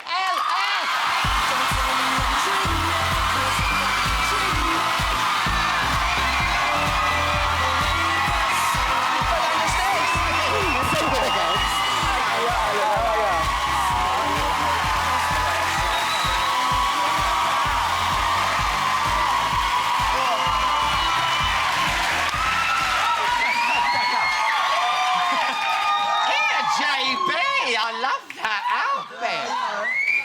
My Auntie Janice has got one like that. I love it. Look at it. Class, isn't it? Thanks, you know. I know. Good for you, getting in touch with your feminine side. Nice. Are they real diamonds? Yeah. Is it Primark? Right, let's have some drinks. What do you fancy? Do you like that? Alizé, Yes, old school. please. Let's get Yeah, involved. you like that? Yeah, yeah. Let's have some Elise. Yeah, Elise. Alizé. Love that. Is that what it's called? Alizé. Alizé. Jesus. Oh, look at you. I remember you on X Factor, love, and now you come over here. Pronounce Elise. He's bloody changed. Listen. Here we go. There you go. Look Yeah, at that. Easy, You can easy. smell the fumes. Easy. It looks like swimming pool water or something. When someone's pissed in it. Now listen, there I was on Sunday. Western Supermare, I had my JLS poster. Oh, yeah? JLS. And then you weren't there. What happened? It was, you know what? We literally... What time did we get there in the morning? About 7 o'clock. 7 a.m. in the morning, waiting for our sound check, waiting. By the time it came to our sound check, it was like, right, we're on stage. Didn't even finish our first song run-through kind of thing with our in-ears in and all that kind of stuff. And you just thought, hundreds of people start running in these gates, and we were just like, hold on, well, you've opened the gates and we haven't sound checked. I don't know what I sound like, I don't know what he sounds like, or, you know, any of the others three. Do you know what I mean? And we were just like, T4 on the beach, you're going 100 yards out. Do you know what I mean? The music's getting played from back there, and it's just, manic, so... But when I listened to it on Sunday, I don't know if you heard it, it didn't look like anyone had had a sound check. Did you hear something? There was bloody seagulls going, keep it down. I mean, some of them flat as a witch's tip. but you're professional, though. That's good for you, but some of them were like... Oh, my God, you all right now? Sick it up, sick it up. Here, you've had a 3D movie out last month. Eyes Wide Open. Yep. It broke records, didn't it? It was the biggest musical event in the UK cinema, That's amazing. But no, do you know what? You know, we're so proud of that movie, and we never did it with the hope of being, you know, #1 in the box office or, you know, breaking a record in terms of it being the best UK series or whatever.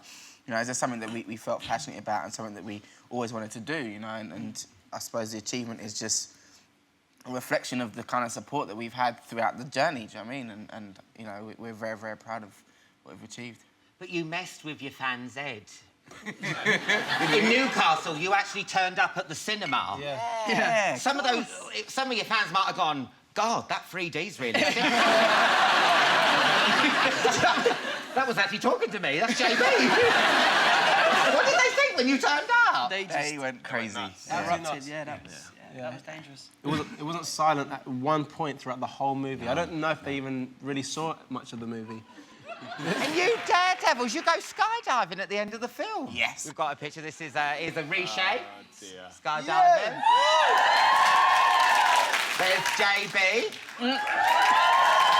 There's Aston, all skydiving. And where's Marvin? Let's have a look at Marvin. Oh, wearing a snood. Why not a picture of you skydiving, Marvin? Yeah, Marvin. Why wasn't there a picture of you skydiving? I feel bad for this. Okay, this is the real truth, right? Originally, it was meant to be just two of us doing it, okay? What two? It was meant to just be Aston and JB. And then, That's right. on the day, we was travelling on our tour bus to the place where he was doing the skydiving, and I was asleep in my tour bunk. And then Arishay, at the last minute, said, no, I want to do it. And then Arishay got into his outfit, and then by the time I woke up, their plane was going up in the air. Does he look like he just woke up? Give over. You couldn't wake up. He was asleep, it wasn't a coma. I mean, you could have got... I was sleeping on the tour bus, seriously. Well, at least you've got a new dance routine for your next tour.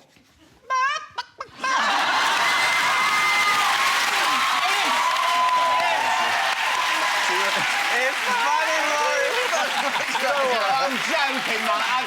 Marvin, I'm joking. Oh, look, he's pissed off. Marvin, no, because I know. I couldn't do it. I couldn't do it. No, seriously, I've said I'd love to... After seeing that now, I'd love to do it, definitely. Let's all five of us do it. All five of us do it. We'll all let's do it. Yeah, I hope I don't fall asleep like you, Marvin. So when did you wake up from your sleep? Were you like this, just as you saw one foot come through the door?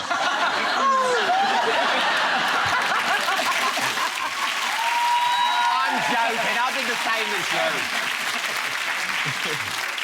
Let's talk about your new single. She Makes Me Wanna. And it's produced by Lady Gaga's producer, Red One. Now, is it true you won Red One in a raffle? Yes.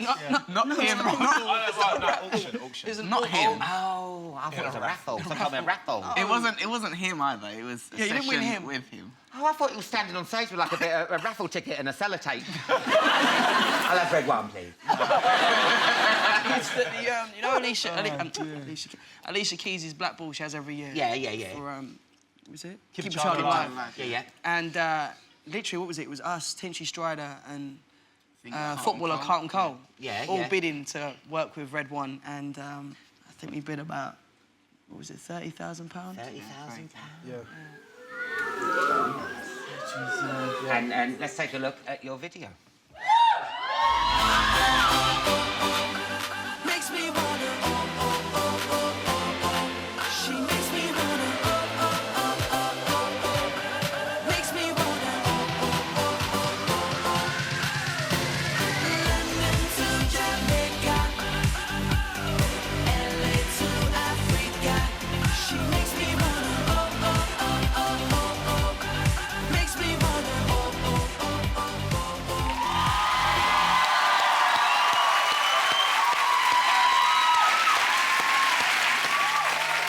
Arisha, is it true you got through a whole box of condoms in that video shoot? Is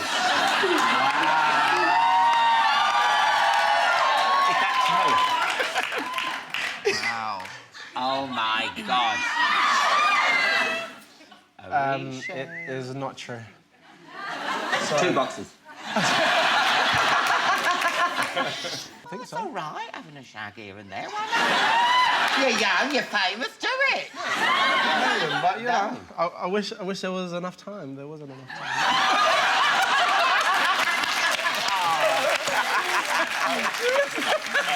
There wasn't enough time. My excuses are Reece, we weren't there. horrendous. Reece, we weren't there for 5 days. 5 days and you didn't have enough time to have a bit of...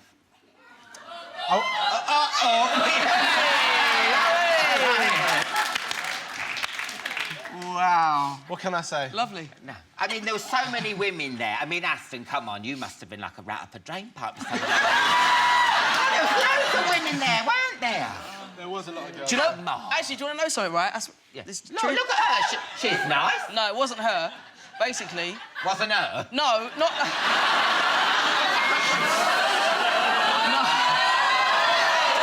Hold on. Basically. No. You're watching your video going, Adder, No. Adder. Have an Adder. No, I know. I'll let you speak. Basically, I'm joking.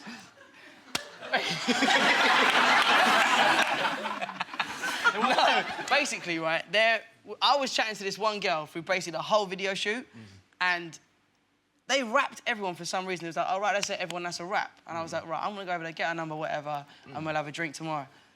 Literally, they went, everyone that's a rap, but Aston, can you go... You know, on the water scene, we're all standing out on these, like, I don't know, little island things. Yeah. I was out there for another 15 minutes. And I was thinking, I can see her, she's walking away. Yeah, she's a bit further now. She's gone. And then I went, Marvin, get a number now. Obviously, in front of everyone, I didn't really care. I was like, Marvin, get a number. Yeah. And obviously, he had to do a wingman moment for me, which was lovely. Oh, that's just good. That's nice. Good job you didn't go up a high building or something, isn't it?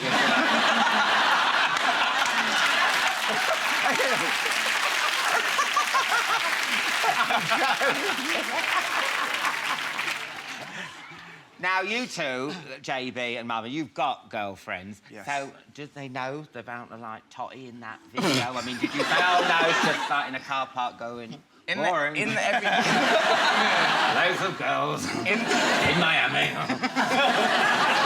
In the I know it's a different video.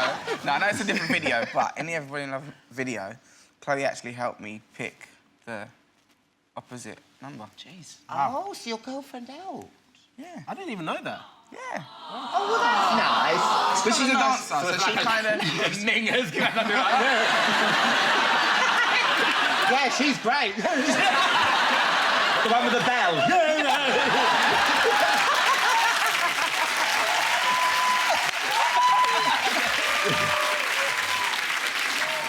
Well, good luck with the new single. It's always so much fun having you on the show, and thank you for coming back. JLS, everyone.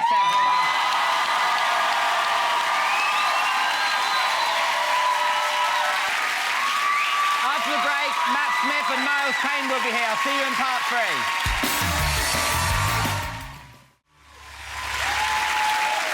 Welcome back. Moyles Kane will be performing shortly. First, though, he's the star of the scariest Saturday night telly since Wagner murdered Meatloaf. It's Doctor Who himself, Matt Smith.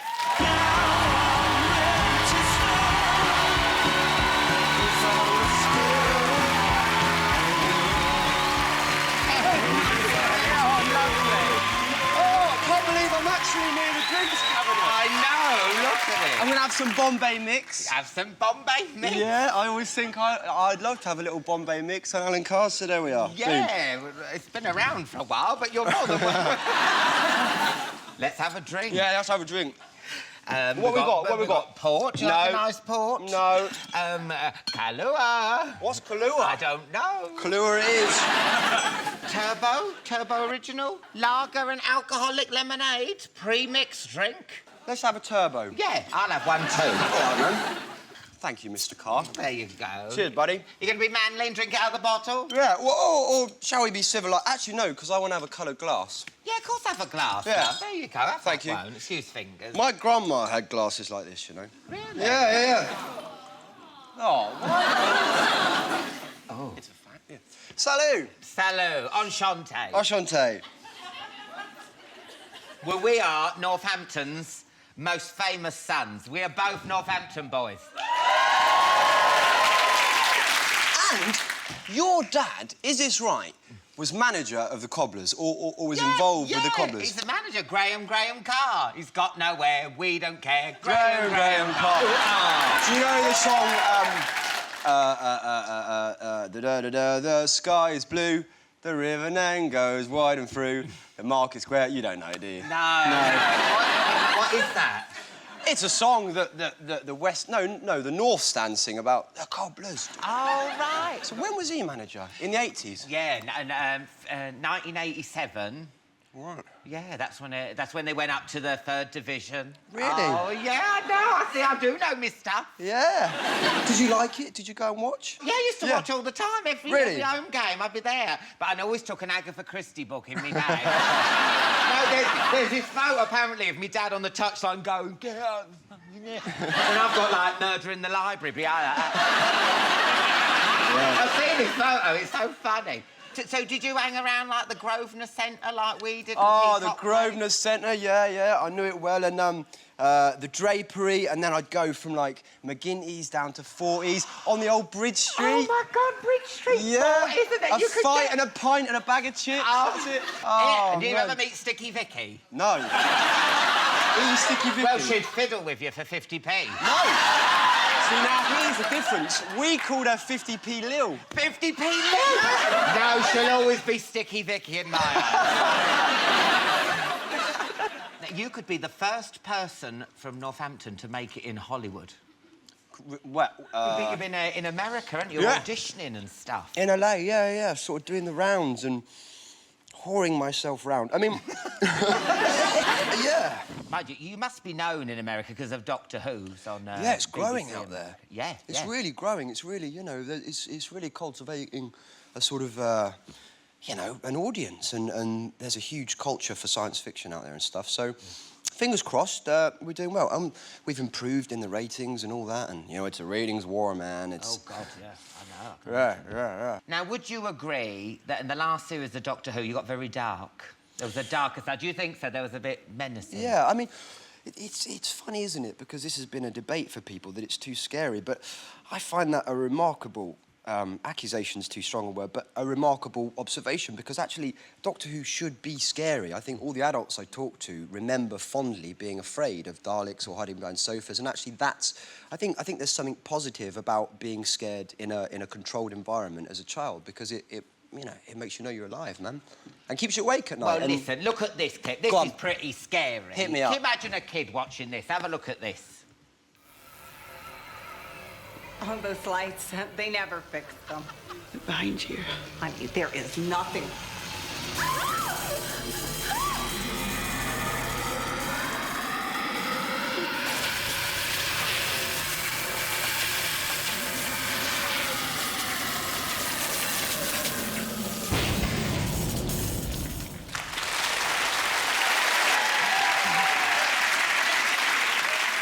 Is it gone? It's gone. No goes. I mean, come on. Yeah. You don't get that on Big Cook, Little Cook. No, but, you know... That was pretty scary. Yeah. But good scary, you know? It's like, and he's... I mean, there's electricity coming from his giant finger. It's also like... And then she blows up into smithereens. That's fun, I think. I mean... What do you make of this decision to axe the Daleks? The Daleks like an old friend, aren't they? They are. I mean, the thing is, they haven't been axed. They'll be back. But it's, as with any monster, sometimes monsters or creatures, as they're called, you know, they need a bit of a rest. And sometimes for the story to remain truly scary, you have to allow them the time to have gone back and evolved and developed. And I think, you know, there's room for new monsters. So, yeah. How do the Daleks feel about this? They are not happy. But you know what? The Daleks can remain not happy because screw you, Daleks. Really? Do you reckon they'll ever do, like, one of those protest marches like the teachers did? Funny, wouldn't it? And kind of they could hang the protest signs off their suckers. What do we want? Legs. It's a good idea. Although a Dalek with legs. Yeah. So they might come back even more evolved, the Daleks. Absolutely. They will. Because you know, they're still out there and they're... And, you know, the thing with the Daleks is they're always somewhere. They're always lurking. They're always in touch with all the other bad guys. So they'll be back. You signed up to 2013 when Doctor Who turns 50. Yeah. I mean, hopefully be part of that 50th celebration. And how's the Doctor going to celebrate? I don't know. I mean, that's down to the Moff, Stephen Moffat. I hope there'll be something big and bold and brilliant, and I know the people at the BBC are planning to try and make it the biggest event Doctor Who has ever seen, so... Will any of the other Doctors come back? I don't know. I think that could be fun if they did, right? I mean, you know, David's around. I don't know if he'd do it. Chris is. Paul McGann is. Peter is. So, who knows? I mean, it's up to them and it's up to Stephen, but it might be not. Bombay Mix, I want to chat to him. And you're courting Daisy Lowe. I am courting Miss Lowe. Got a little picture of it. Oh. What do you see in her, Matt? I know. What do you see in her? Every day is a mission. How do you know that she's not a hardcore Doctor Who fan and she's only going out with you so she can find out what's coming up in the next series? You know, I don't know. Maybe I should do some investigations. Tell me when the Daleks are coming back. Yeah. I love you. Yeah, well, I mean, she likes it, though, Doctor Who. I mean, she tells me she likes it anyway. I think she gets a bit bored of me cracking on about it. Yeah. Yeah, I think you've done, for Northampton, lad, you've done very well. Yeah, I know. Right? Yes. It could be worse. But you can tell you've been only going out with Daisy for a year because you're still in that loved-up mode. Yeah. Yeah. I mean, look at this, please. Get a room. Look. Look at that. Look at the next one. Yeah. Oh my God. Look, even the dog's looking away. Look, disgusting. I know, that poor dog. Look at this last one. I mean, look at that. It's like you're trying to manually operate her. I know. It's the thing is, right? The thing is, you never know when there's one of these dudes with a lens there, and if a bum's there for squeezing, you're going to squeeze it. And God bless Daisy, she has a bum that's worth squeezing. So, well, I can see. But alas, it's a pity to see so many of them, I suppose. But yeah. If you're in love, Matt, if you're in love, why not? Yeah. Well, I know. Yeah, why not kiss her? She's beautiful. Why not? Yeah. And your pet name for her is Alabama Whirly. No, that's a complete myth. Yes, because... I won't tell you my real pet name for it. It's way weirder. Tell us. No. Tell us. No. No. Oh, no! Don't use the Bombay Mix as a bargaining tool. No Bombay Mix until you tell God. Oh, no, I can't do this. This is a... The thing is, with the Alabama Whirly... Oh! Less of that. You're a seasoned pro, Carl. Nice Bombay Mix. Oh, OK. What do I call Daisy? Oh, Jesus.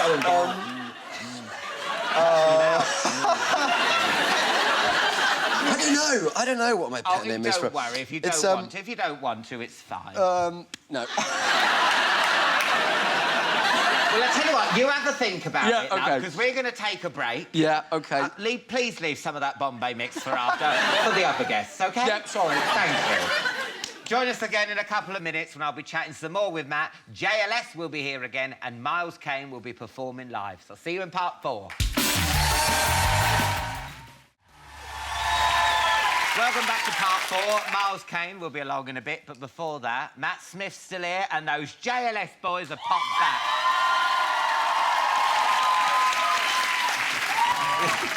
Now, I was doing my research on you, Matt. Oh, God, yes, of course. Now, every show, every programme, every film you don't, you take your clothes off.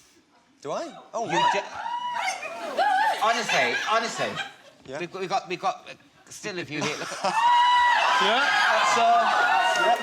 That, I nearly fainted. That was in the North Sea, and it was horrendous. It was so cold. But anyway, sorry. North Sea? What? No, in Germany, actually. The North Sea in Germany. In Germany, and you went in naked? Are you crazy? Yes, it's the first scene with Eva Green, right? This wonderful, beautiful Bond woman. girl, yeah, the beautiful, yeah. And the scene after it, I've got to get out and have a talk with her.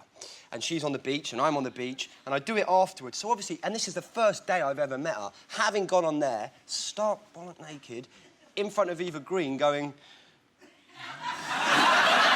Did it shrivel right up? Well... Yes, Show us with Bombay Mix how small it was. Yeah, that's doing me a disservice. And you filmed a nude scene, didn't you, Aston? Did we?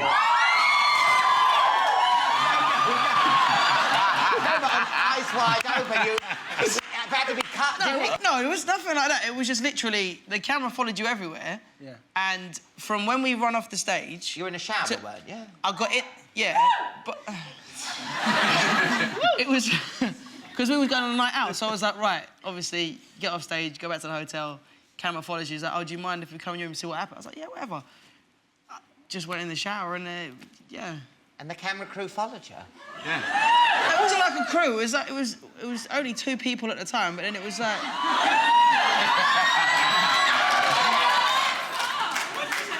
So it weren't a camera crew, it was just 2 people who joined you in a shower. No, it didn't. With a camera.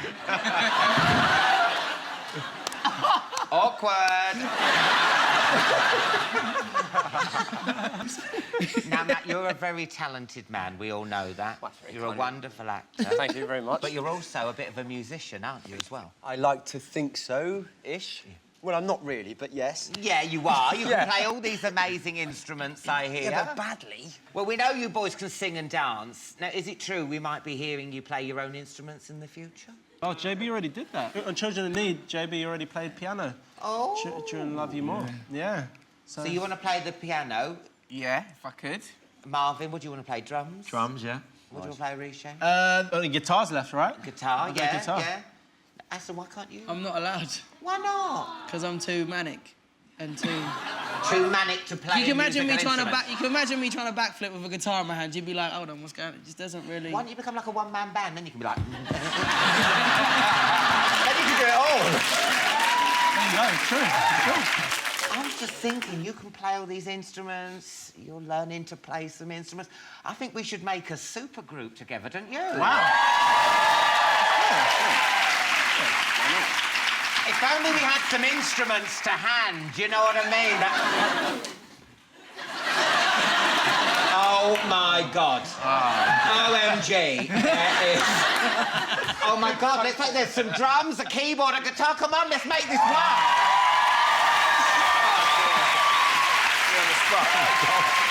Really good telly, that one. Do I get to go? Yeah, JB, you go there. Marvin, the drums, and... Riche, please... Play something. Come on, let's play something together. Come on. Yeah. This is gonna Good luck, boys. Chatty Man Unplugged. It's JB now.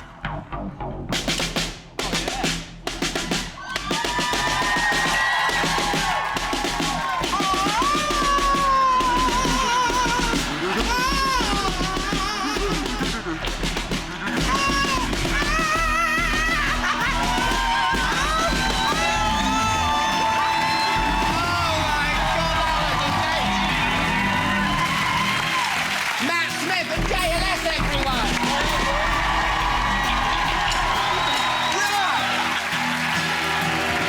That song isn't available in any shop.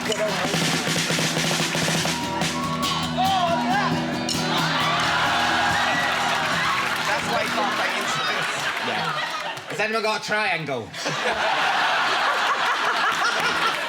That's it for tonight's show. A massive thank you to the Hasselhoff, JLS,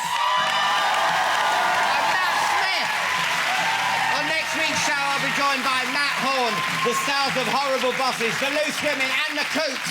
Stay tuned to Channel 4 because I'm on the new series of Chris Moyles' Quiz Night in a Minute with Kimberly Wyatt and America Ferrera from Ugly Betty. Hey, I'm loving this. But now, from his album, Colour of the Trap, it's Miles Kane with Inhaler. Woo!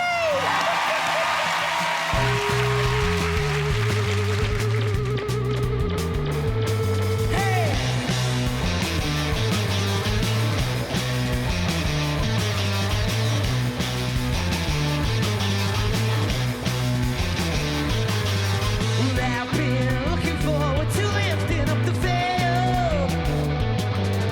Yes, is the answer, you know that for sure. The night time, it's the right time. Well, don't you know, girl, you've heard that before. Ah, yeah.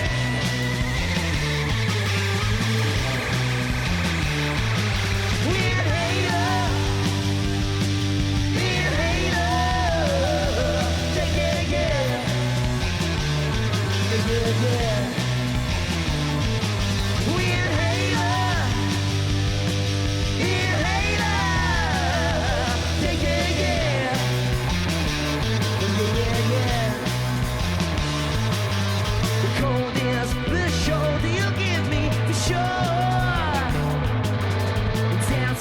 Yeah, hips and grind on the floor.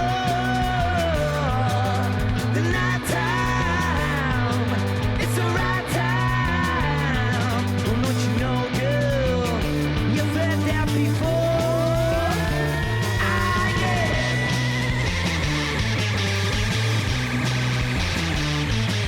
We're haters. We're haters. Yeah, yeah, yeah.